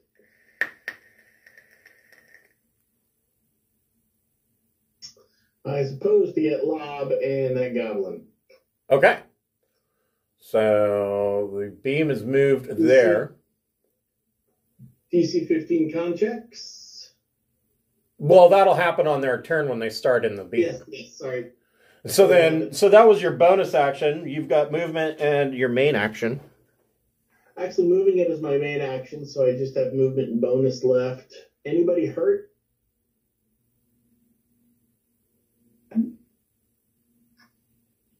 I think Clitoris got smacked. Clitoris is injured. Steve's down by 3, but I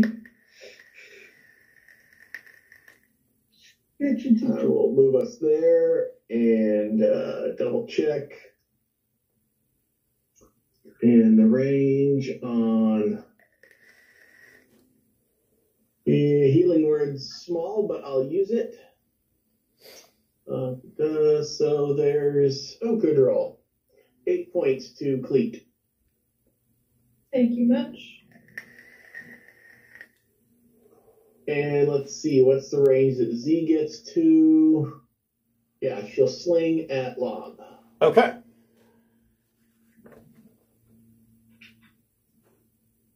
Sling, rolling. 22 for 3 points of damage. Okay.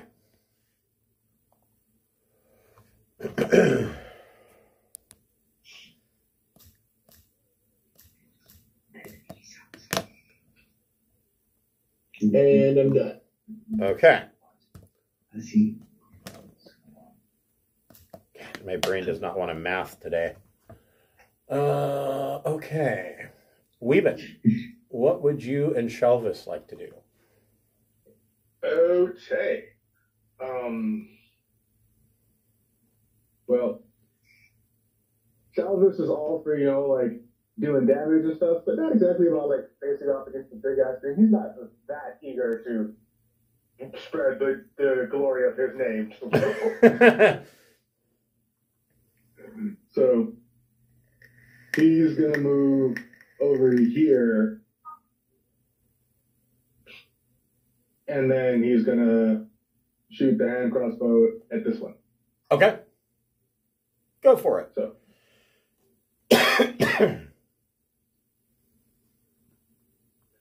So, yeah, there you go. And has hand crossbow says, son of a motherless. Okay. Sorry. For 9. No, that is a miss. Goblin lives to run away another day. Or so he thinks.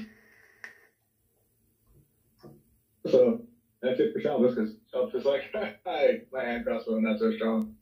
Weaven has a movement of 25, so he's going to move to here. Okay. Oh, wait. These are trees, right? Yeah, they're bushes, yeah. I guess they are. This one's a fairly small tree, but I'm small. yeah, it's not that big of a deal. Unless you're Sonny Bono, it's not that big of a deal to miss the tree. Run here and hide in said tree. You can do that. You can do that.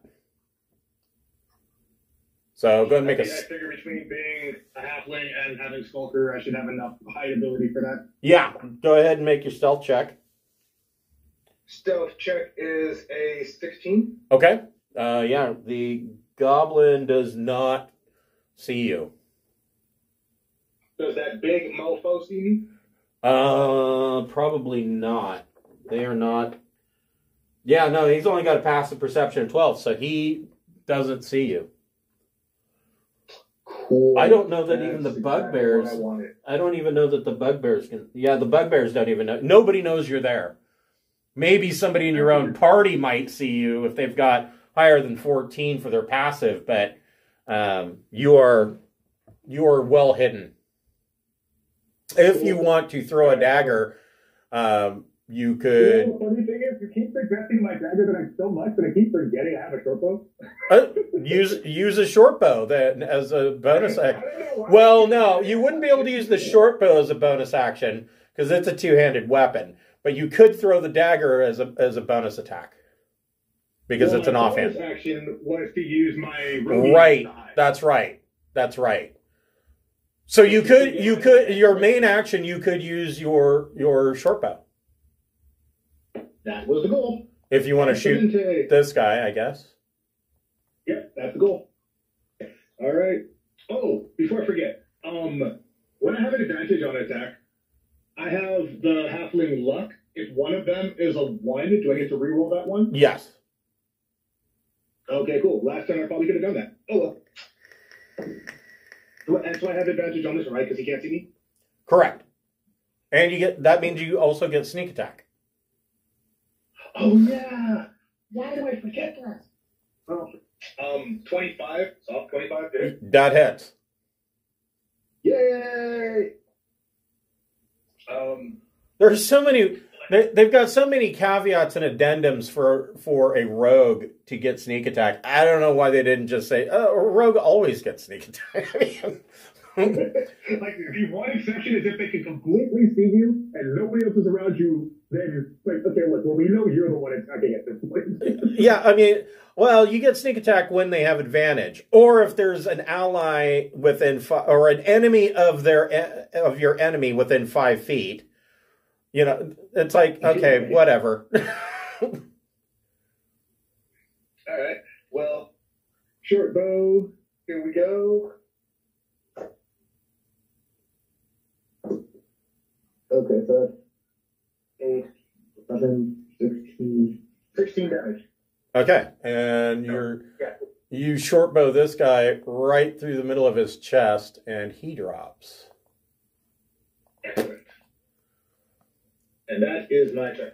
Weeman's going for the high score. bugbears. Oh, bugbears.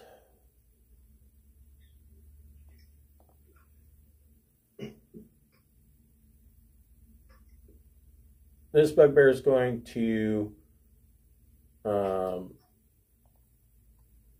dash.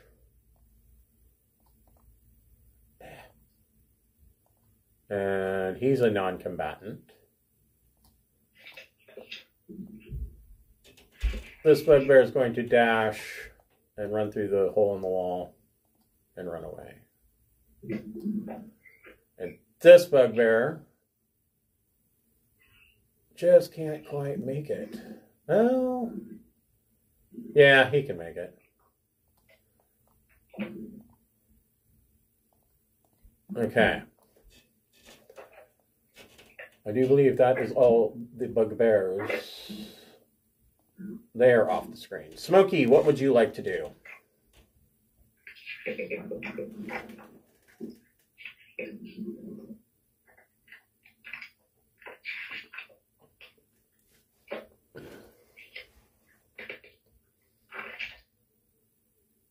everybody running away now?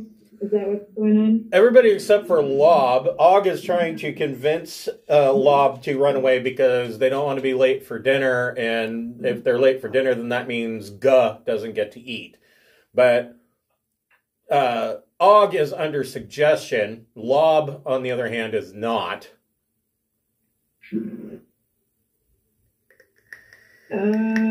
Trying to figure out if I should do anything. If I attack them, that'll get us into a battle with them more likely.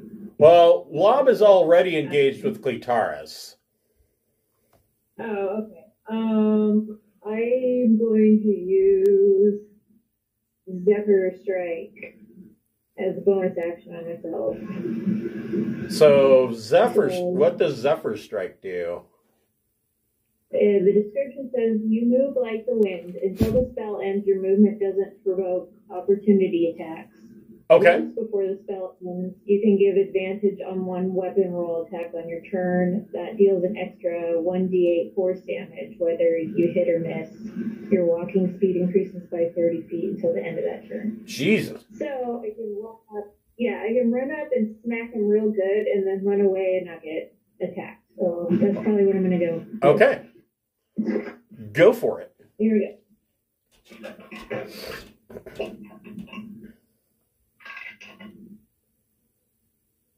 Let's see, where's my sheet?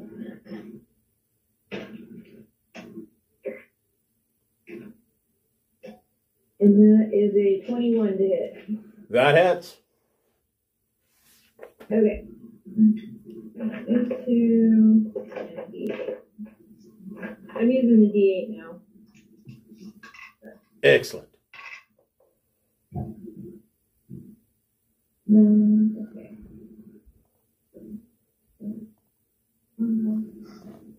19 points. Nice. Okay. And I get a second attack. Yep.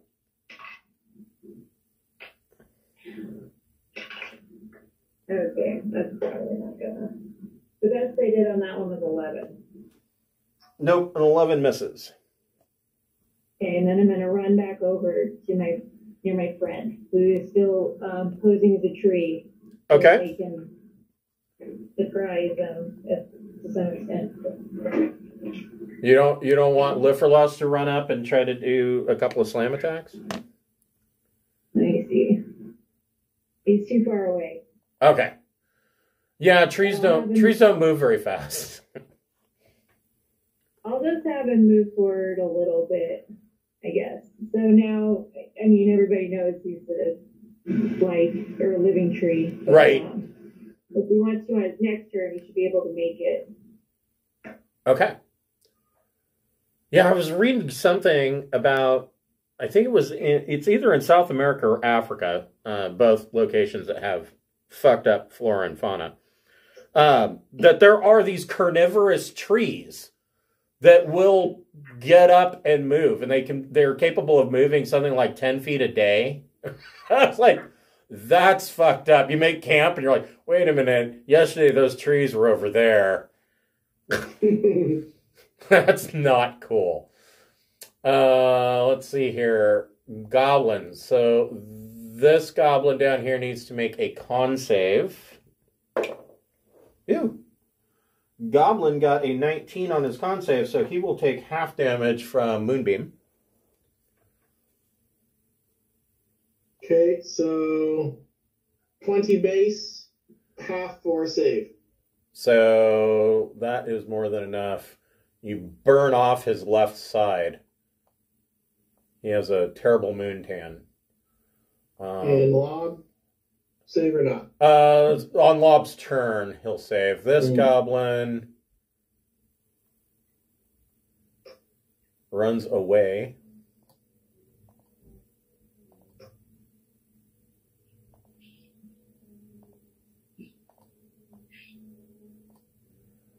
And this goblin runs away. Oh, wrong goblin.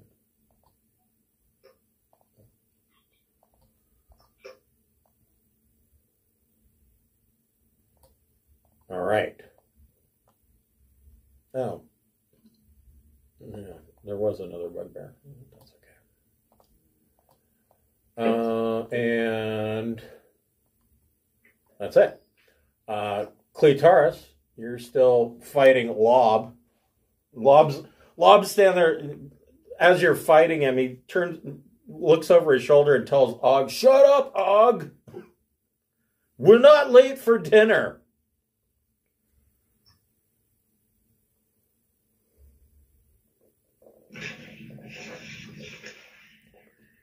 So I have written here that I have a helm of telepathy that I can use suggestion once a day. Yes. I wrote a fraction 1/3 next to it, and I have no idea what that means. Let me look at Helm of Telepathy. Yeah. Could be it's got 1 charge out of 3 when you got it. That's possible. Idea. Let me see here.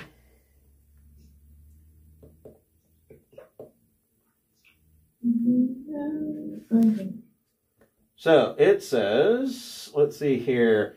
While wearing this helm, you can use an action to cast the Detect Thoughts spell, save DC 13. As long as you maintain concentration on the spell, you can use a bonus action to send a telepathic message to a creature you are focused on. It can reply using a bonus action to do so while your focus on it continues. While focusing on a creature with Detect Thoughts, you can use an action to cast Suggestion, save DC 13 from the helm on that creature. Once used, the Suggestion property cannot be used again until the next dawn. So this would be kind of a 2-part thing. Your first action would be to use Detect Thoughts. Once you have Detect Thoughts on your next turn with an action, you could then cast Suggestion. Assuming that Lob didn't save against Detect Thoughts. Yeah. Okay.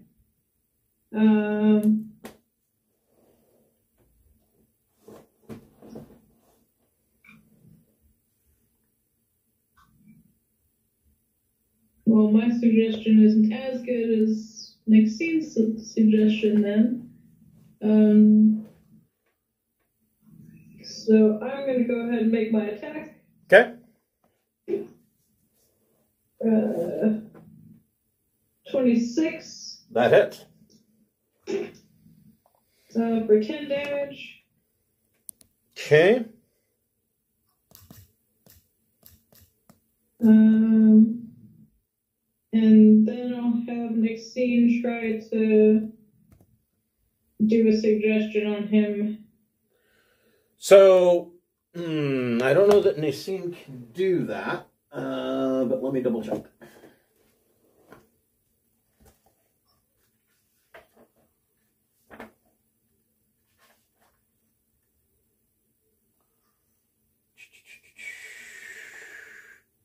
So she can't do that because Suggestion, she already cast Suggestion on Og? Oh, I have to concentrate on that one? Then? Yeah, it requires concentration. Okay. Well, then we'll just magic missile the unsuggested one. Okay, so first level would be 3d4 plus 3 if you're throwing all of them at him. Yep.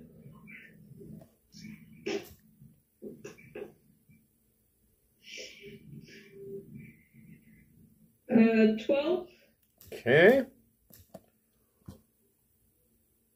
Lob is not feeling so great. And we're gonna continue concentrating on the suggestion that he's gonna be late. Okay. All right. So Lob didn't like that and is going to make 2 Great Club. Well, first of all, Lob needs to make a dex save for Cordnaveros. It gets a nat 1. So Cordnaveros is going to do double damage.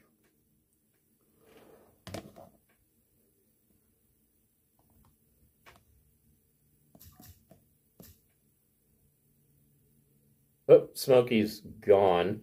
So we will do a con save for Moonbeam. Shit. Lob. What the fuck? Lob gets a 6. Sorry. No problem. Sorry, what did... So Lob rolled a nat 1 for Cordnaveros, so you can roll double damage for Cordnaveros. Okay, I'll do it. And he takes 17 from the Moonbeam. Yep. Okay, 10 damage. Okay. Yeah, Lob's not doing so good. Good. So Lob starts to cry and steps out of Moonbeam and is going to make 2 Great Club attacks on Cletaris. Motherfucker. 14 misses. And a 16 misses. And now Lob is just sobbing because he's got arrows in him and he's burned and he's not feeling well. Steve the Devil, what would you like to do?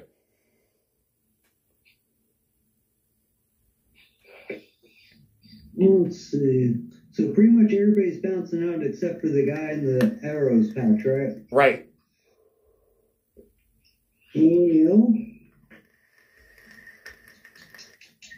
how beat up does he look? He's not looking real good. I mean, he's crying like a special ed kid on the dodgeball court. Mm-hmm.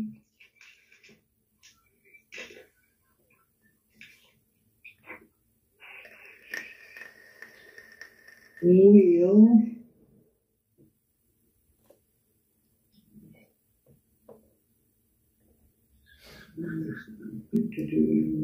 there's Steve. Steve will come up to here and cast Burning Hands at him. Oof. Okay. All right. So, nat 20. He'll take half damage.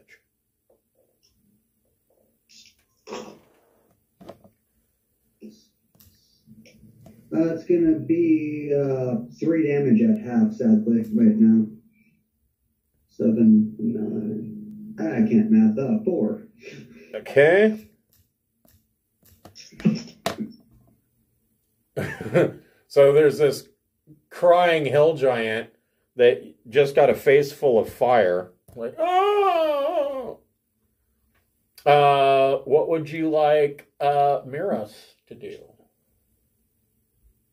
Miros will step next to Steve and shoot off one of his remaining bolts. Ooh. I'm pretty sure a 10's not going to help. No, 10 misses, which is... Our turn. Okay. Og once more yells, "Come on, we're going to be late for dinner, and then Guz's going to be mad," and Og runs away. And from this distance, through the holes in the wall, you can see that the ogre goblin huckers are turning and following Og as they run away. Lob drops his, uses his reaction and drops his great club and sits down right in front of Clitaris and just hangs his head forward and is just sobbing uncontrollably. No, Go's going to be mad, and I haven't been able to do what I was supposed to do. I was going to bring her food. And he's just crying. Can I just pat him and tell him to go home? I know who the hell the fuck is, though. So Clitaris, you kind of pat him on his gigantic shoulder, and you tell him to go home, and he starts crying harder. He goes, I don't know how to get home. I don't know the way. Is there a shortcut coming soon? You can put him on? I don't know. But who's Guh? We asked him who Guh is. Okay, so he tells... Let me see if I can find a description of Guh. Don't have a picture yet. That'll probably be forthcoming, but...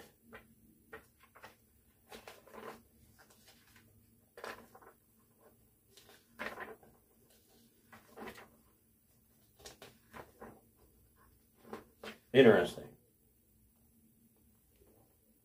Really?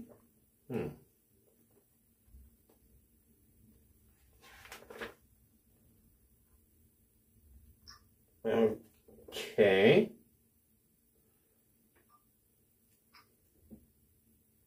Oh, he's lovely. Guh. Yeah, you found a picture of Guh, huh? It's actually a her. So, Lob goes on to tell you that Guh is the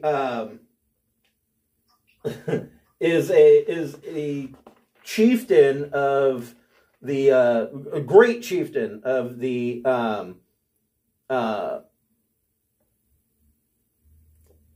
hill giants, and that she lives in an area or in their steading called Grudhaug or Grudhaug,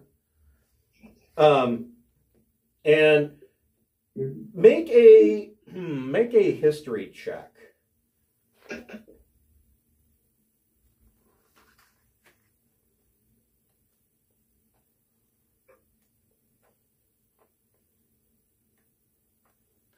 I got a 7. So, you're not really aware of any history about giants. Anybody else who wants to make a history check can. Taurus was too busy feeling sorry for this oaf. 18 for Steve. I don't believe giants exist. I rolled a 1. I rolled a 1 too. Yes, that is a picture of Guh. Oh my.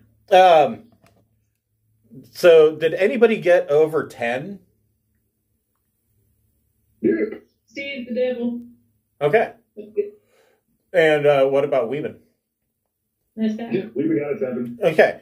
So Steve the Devil, you know that hill giants, essentially the way this whole thing works out is that hill giants, generally it is a matriarchal society, and the biggest female is the one that rules the hill giants. But when I say biggest female, I'm not talking about height or strength. Literally, she eats until she gets so fat and huge that all the other hill giants follow her because she's clearly the largest among them. And so this is why Og wasn't so much worried. I mean, of course, Og was worried about himself not making it in time for dinner. But if he doesn't make it in time for dinner, then that means that whatever food they've stolen can't be given to Guh, and she's going to be pissed. But you learn from Lob that it doesn't really matter anyways, because neither of them know how to get back to Grudhaug. They've come out in search of food to bring back to feed Guh, but they don't know their way back because they got lost. And so he's just sitting there crying because he has failed so miserably. Does anyone from the Abbey know the way? Can they tell him? Like Glypherless or I don't know. Anybody got a Find Your Ogre app? So, Does it really tell me to send them in any direction? so the first thing, Why don't we just get the ogre to join our side? Be like, hey, we'll help you figure it out eventually. Just hang with us until then. so, go ahead. So Weeben, go ahead and make a persuasion check. I know what it's like to be alone and not have anybody. You can be our friend until then. You said persuasion? Yeah. All right, dice. Nope. In fact, and not only that, because he's already stupid and crying, you can make that with advantage. Well, let's try that again. 19. So Lob is now, because he's failed so badly, and because Og said they're going to be late for dinner, he's terrified of the idea of going back to Grudhaug anyways. And so he kind of sniffles, can I stay here? Hey, as long as you don't try to eat us, dude. We gotta ask people. So Yeah. we need to ask the people that are in charge. Yeah, Z Lang is looking at him, she goes, and she kind of whispers, she whispers to Scaly, she's like, do you people have any idea how much food a hill giant eats?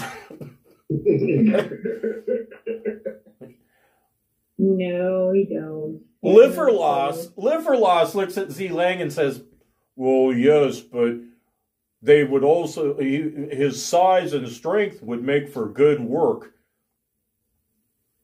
around the farms. He feels he could plow in a day. More hands make for less work. And he can start by eating all the other dead goblins and stuff. Yeah, that's true. He has no problem eating dead goblins. He'll take care of that for you. Okay. So the first thing, Can't we Agron and send him back with dead goblins? Is that good food for what's her face, or is that just like emergency? that's like emergency food. He basically lets you guys know that he came out. He and Og came out with their little war band. They were raiding farms in the Dustrin Valley, basically getting wheat stalks, corn, and any cattle or sheep that they could pick up and stuff into their bags is basically what they were grabbing. So, Okay. yeah. So you should have a good healthy supply of food right now. Like, we'll let you keep the food you currently got. You know. Yeah. He can work for food. He can do it. So right until we figure out which direction his what's her face is in. Guh, yeah. So the first thing, everybody gets level 6. So go ahead and level up to level 6, and I will be right back.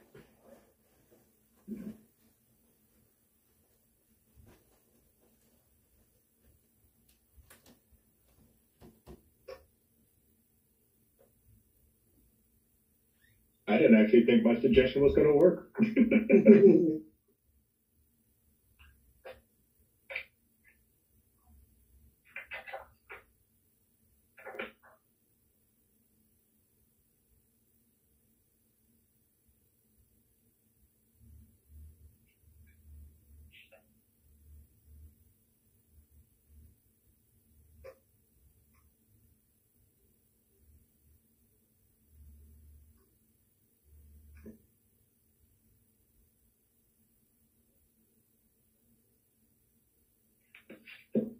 gotta remember what character sheet I'm on.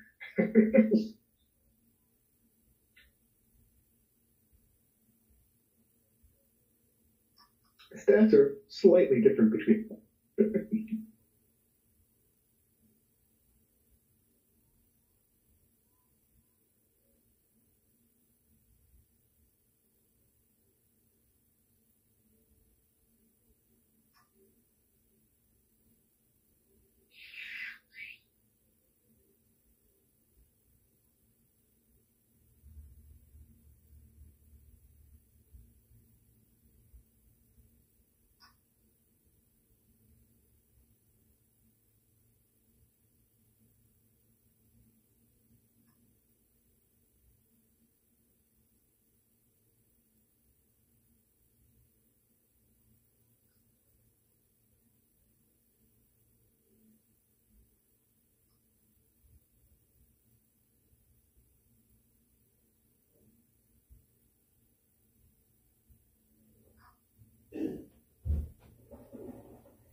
Should I take expertise in persuasion or deception? They're both charisma based, aren't they? Yes, they are. Which one do you think is more likely to happen? I think deception you can use in combat as a skill check to get advantage. But I'm not sure if it's a bonus in combat or not. I'm just trying to think how often you would use a thing. Yeah, that's what I'm trying to think. I see persuasion happens pretty often when we're like out of combat to try and convince things. So, Weeben, you also get for your suggestion or for your persuasion, I'm going to give you a inspiration point.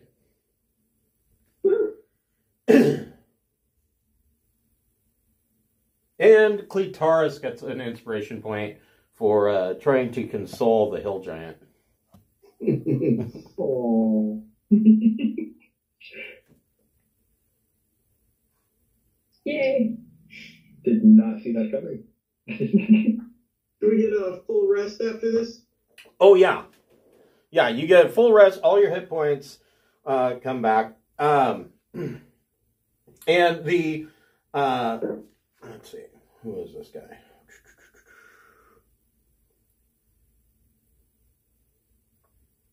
So, Alardin Dorovic, the abbot of Goldenfields, kind of agrees that it would be all right to have Lob stay and help around Goldenfields.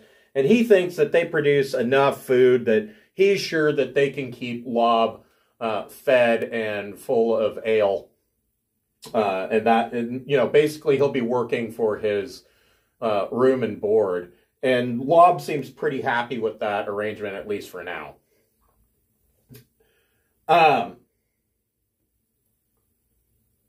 Weeben, Shalvis comes up to you after, everybody's had a night's rest. You've been fed and you've got drink.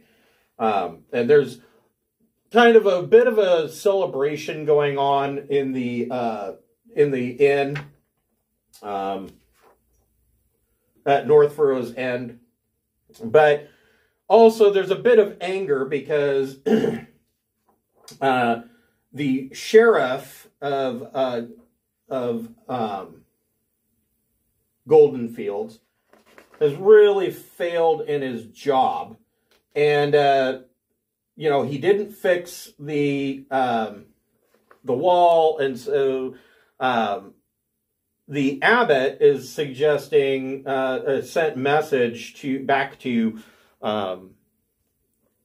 Waterdeep to request a replacement for this guy, somebody that'll actually do their job. And so this half-orc that was the militia captain, who's pretty much just been lazy this entire time, is sulkily has been packing up his things to leave.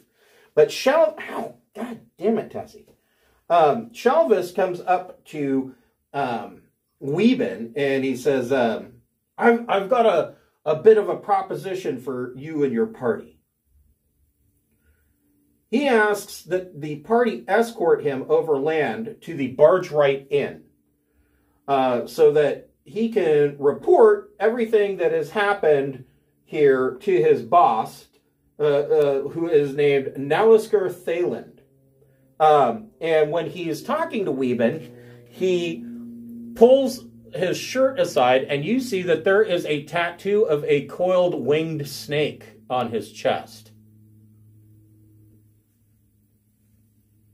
showing you that he is also a member of the Gentarim. Oh.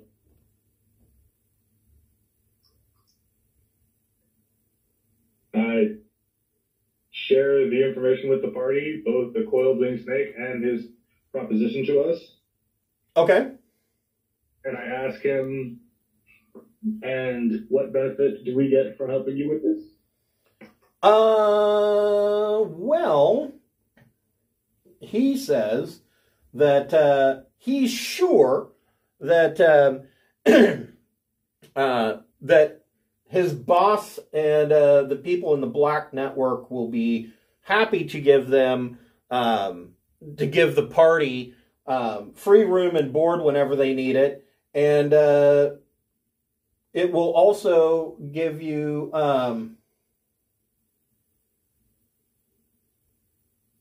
let's see here. He says that there are other marks of prestige that may be able to be given by the Zentarim to the party should they help him. Shalvis kind of makes it sound like he's high up in the Zentarim and that he needs escort so that he can deliver this, so that he can get aid in delivering this most important report of what's going on. He also kind of alludes that he was sent here on a special mission to infiltrate Goldenfields with the hopes of turning Goldenfields into a Zentarim outpost. Go ahead and make an insight check. Insight check. This is the weirdest roll ever, but yeah. Insight. Hey. All right, 22. So you're not sure how long Shalvis has been here, but it seems like he's been here a while, and you kind of get the feeling that he's telling you, I'm a big deal. I was sent here to infiltrate Goldenfield so that we could turn it into an outpost for the Zents. And you're like, well, you're clearly not doing a very good job because he's the only Zentarim that you've met here. And it kind of seems like, if you were trying to undermine the situation to get more Zents in here, you'd be doing a better job than that. So maybe you're not as important as you say you are, but he's insisting that he's super important. Do we have anybody in our party who's good at intimidation who might be able to press him for a bit more information or honesty? Taurus has a +7. I feel like that's a pretty good one. Yeah, I'm at 7. I'm at the same. I could give you the help action. Cool. Yeah, the two of you are right over. I'm pretty menacing looking. The devil in the past is scheming out to intimidate somebody. So what kind of information are you trying to get out of him? How accurate is this promise of benefit, and what is his real goal in going back? Because it doesn't seem like it's just to pass on information.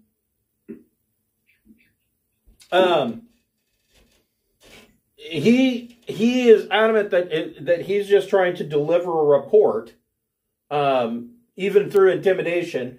He's just trying to deliver a report to the Old Barge Right Inn, where his boss in the Zentrum is.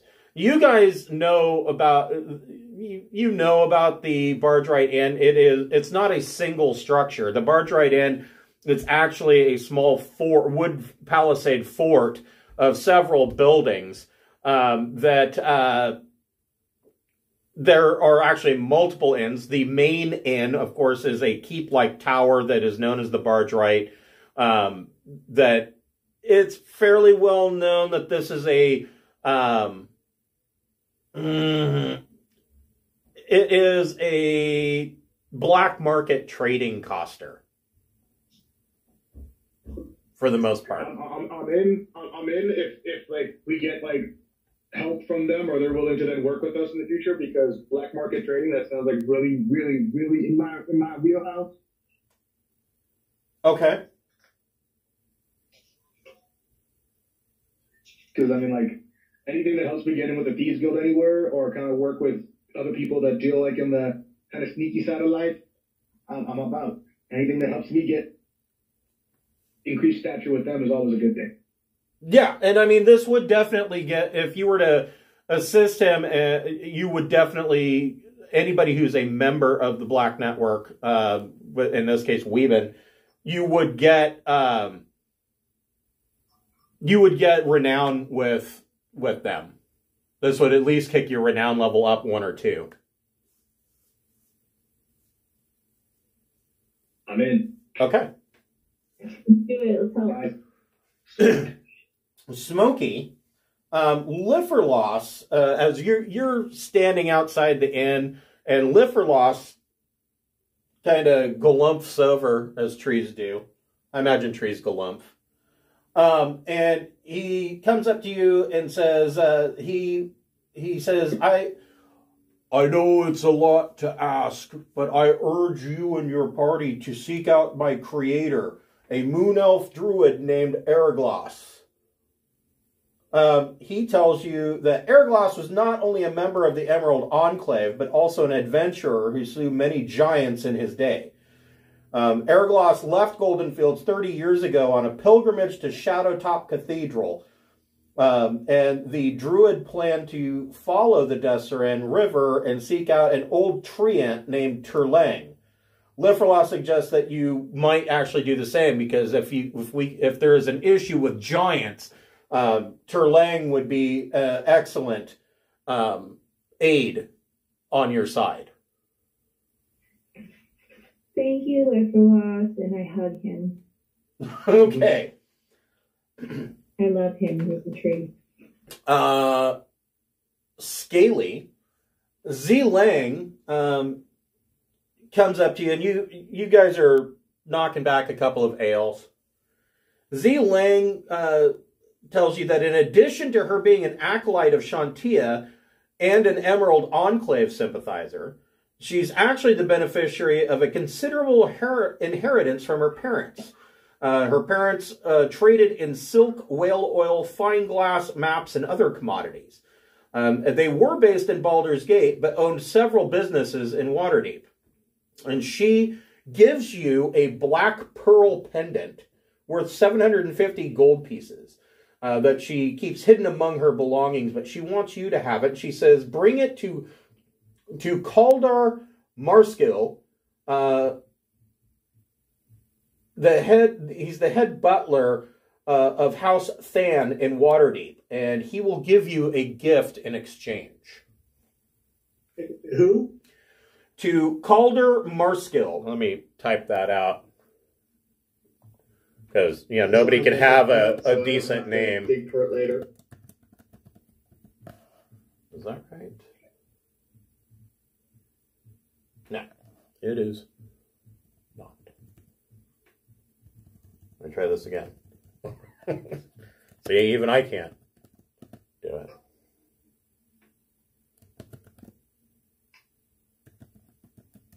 There.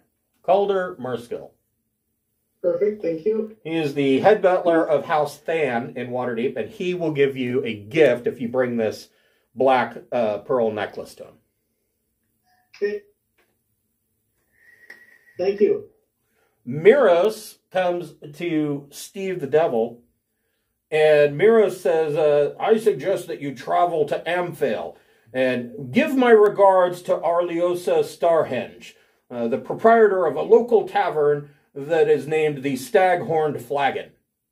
If you do this, tell her I miss her a great deal. And he kind of winks at Steve the Devil. So the Staghorn Tavern? Staghorn Flagon. Yep, the Stag-Horned Flagon in Amphale. Anvil? Amphale. Amphail. And, what was the lady's name? Her name, I will write it out here.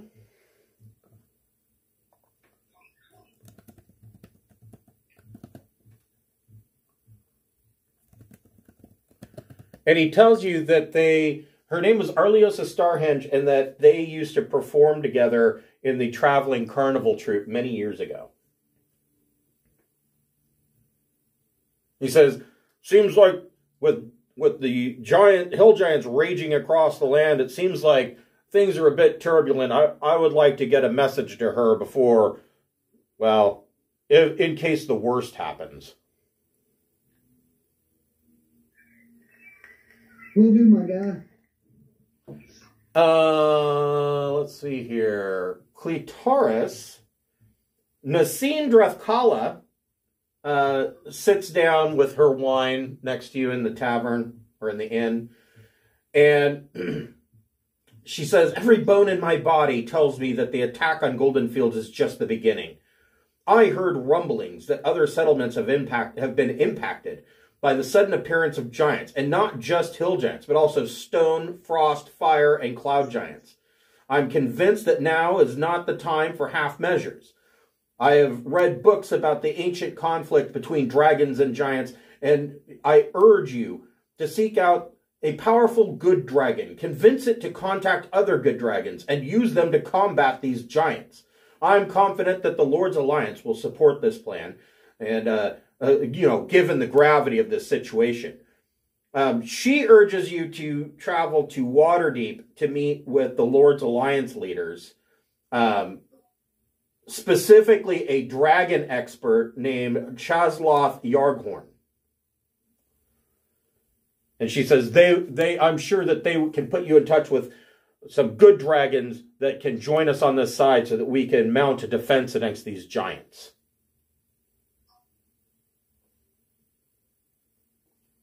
And this guy's name...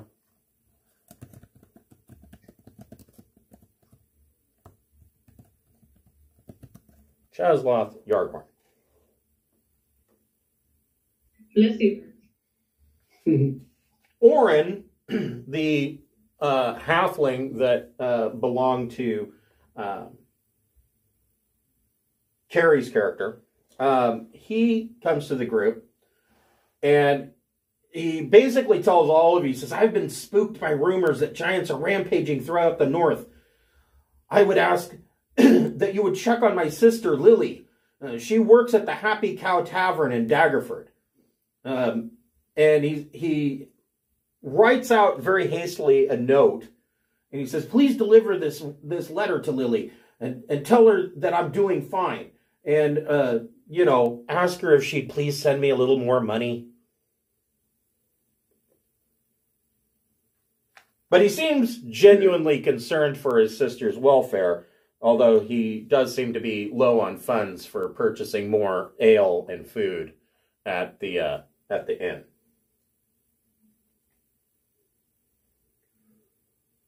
So those are your continuing quests. Which would you guys like to do first? This is up to you. Of those quests, which ones involve actually taking the person with us? None of them, except for yours, where you have to take that you would take Shelvis with you. If we do a different one, does he? Sorry, go ahead. Are they all towards Waterdeep or not? So no, but let's see here. Both Zi Liang's quest and Nassim Drathkala's quest both take you to Waterdeep if you wanted to knock out 2 with 1 stroke. The scene is whose quest? I'm so confused. So Nassim is the wizard that was sent by Waterdeep, and they swap out these wizards once a year. But basically, her job was to come here and kind of overlook things and make sure things are going well for Waterdeep, since most of this food feeds Waterdeep. Okay. I'm most interested in my quest, but Weedon seems most urgent, I guess, because he's the actual guy needs to go somewhere.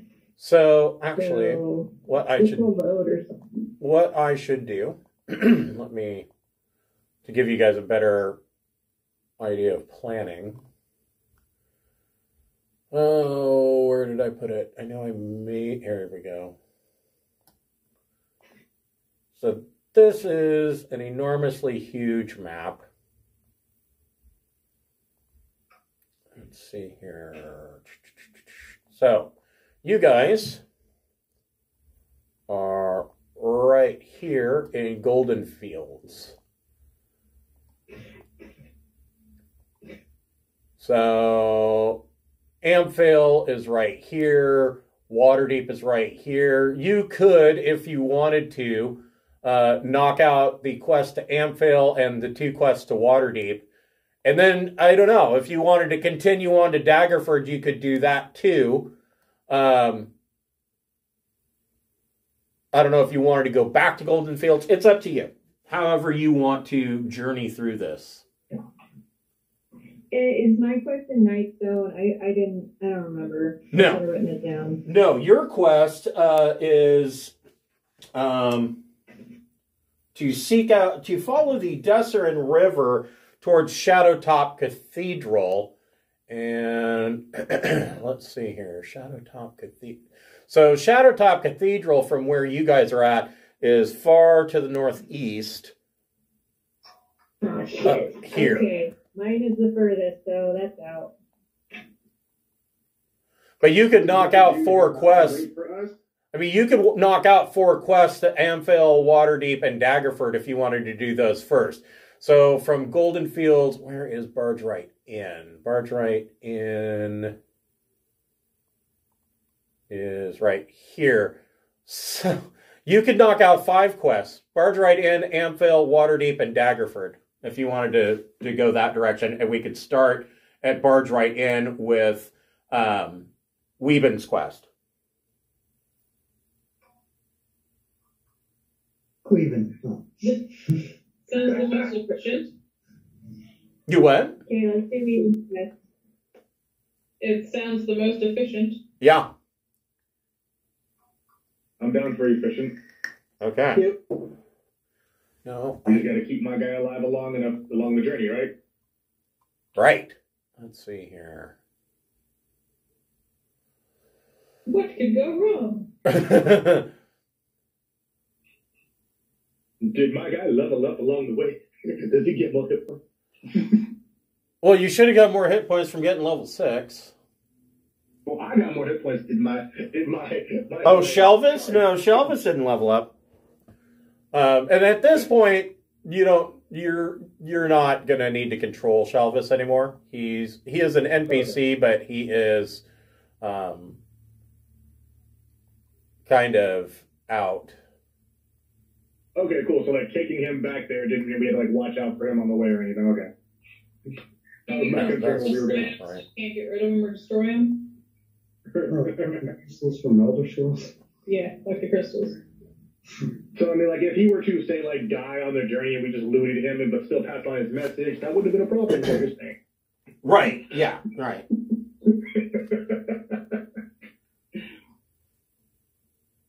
So, you load up and you head towards the Barge Right Inn.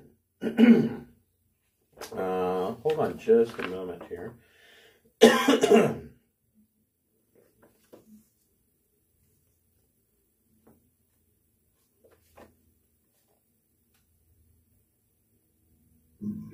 Chris. Yeah. On a side note, with my level up, my deity has bestowed upon me a trident as my bonus, or as my bonded weapon instead of my staff. Okay. Cool. So as you approach the Barge Right Inn, so there's the Desserin River kind of cuts through, and there is a bridge that goes to it was once a hilltop wayside inn, but it has become a walled community of ramshackle, frequently rebuilt wooden structures and buildings. The structures now entirely cloak the hill that overlooks the village of Womford across the Desserin River. A long wooden bridge wide enough for a single wagon to cross spans the river between these two settlements. Known as the Iron Ford Bridge, it has stood for centuries, but it's showing its age.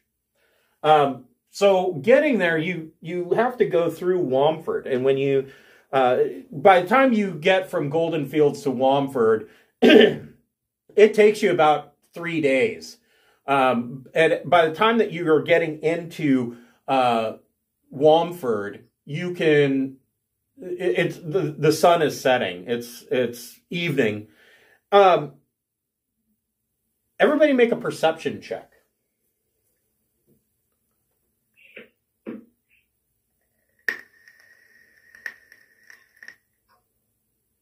Wow, Staley sees everything. I'm wise. What did Smokey get? I got a 6. Okay. So we got 2 20s. We even got an 18. Steve got a 12. So the first thing that Staley notices is that, I mean, it's not dark yet, but the sun is starting to set. The first thing that Staley notices is that everybody in town is in a hurry to get home. And you see that these villagers in Womford are running home, and they're not just shutting their door. You can, as they shut the door, you can hear a bar coming down to bar the door, and they're reaching out and shuttering their windows too. It's not, there's snow, but it's not like terrible inclement weather. But all of these people are shuttering their windows. Some of the houses even go so far as to blow out candles and lanterns and only keeping what is absolutely necessary for light. Clitaris, you're walking through and you pass a church that very similarly has been barred or is in the process of being shuttered. And you see that there are a number of freshly dug graves in the graveyard. And one of the graves, I don't remember the name. One of the graves has a fairly fresh, the soil, it looks like he was probably, whoever was in here was buried a day or two ago. And there is a fresh name, Yarlin is on a small headstone over this grave. Weeben, you're going through town, and you see a townsperson that is in the process of getting ready to shutter his door, and he sees you and goes, "Psst, hey, you're all going to want to get to an inn in a hurry or get off the streets. You don't want to be the food of the Womford bat. And he shuts his door, and you hear the door get barred, and then he comes over and he shutters his windows. Is it a man bat or a Batman? Well, there is Half, up half, down half. there is an inn.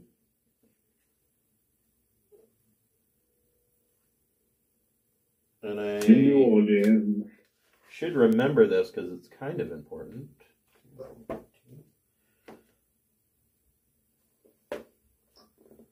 Let's see here. They call rising sun.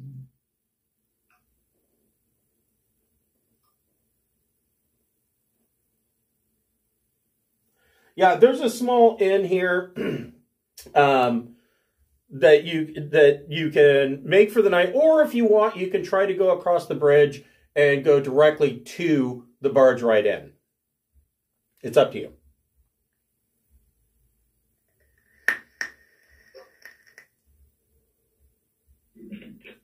What are you guys think? I think we're pretty tough. We got numbers, but we might not next session. I don't know. Yeah, let's go. Okay. See the bat. So as you're coming across the bridge, you see that you get about to the midway point, and you see that a wagon is coming across the bridge towards you, and the doors to the to the walled palisade are shut, and you can hear they're getting barred, and the drivers of this wagon just ignore you and go right past you. When you get to the door, there's a eye slit at about, these doors are 20 feet tall. There's an eye slit at about the 6 foot mark, and it slides open, and the guard behind the door says, well,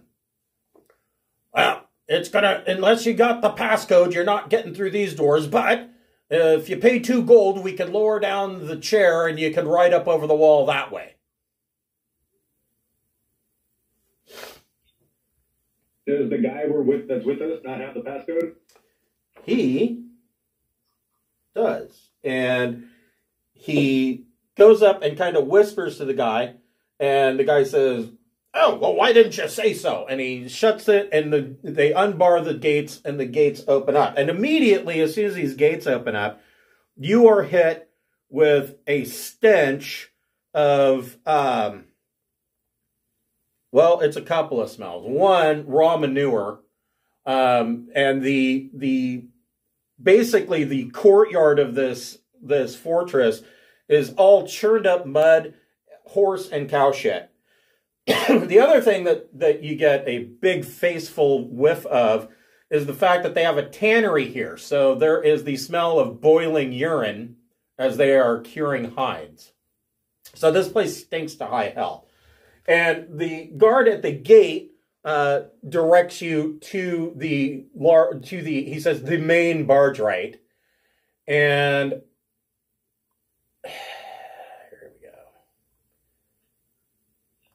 and you get to this inn.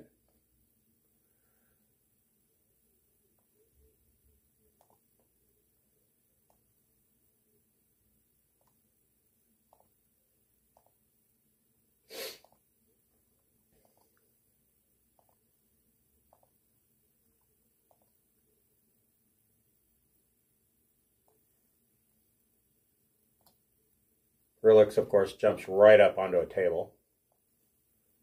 Mm-hmm. Because, cat jumps up on the table, knocks a beer off.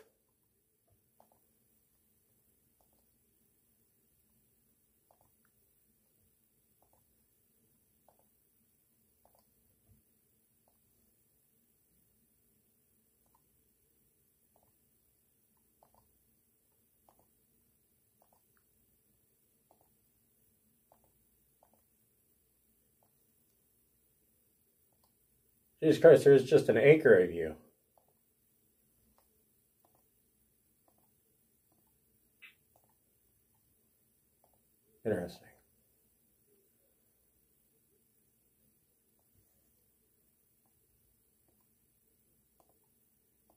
I was about to say, I'm like, where do you take me? Where I go?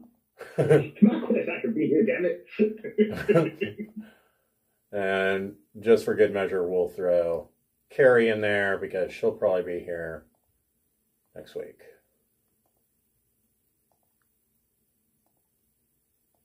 All right. 1, 2, 3, 4, 5, 6. Is that NPC important to this part at all? He's about to become a lot less important. I'll tell you that much. So you have made it to the Barge Right Inn, and we will pick up here next week at 12 o'clock on Saturday for the continuation of Storm King's Thunder. Awesome. Thank you. You are welcome. Glad to be Have back, a good everybody. weekend, guys. Thank you guys. Have a good weekend. You too.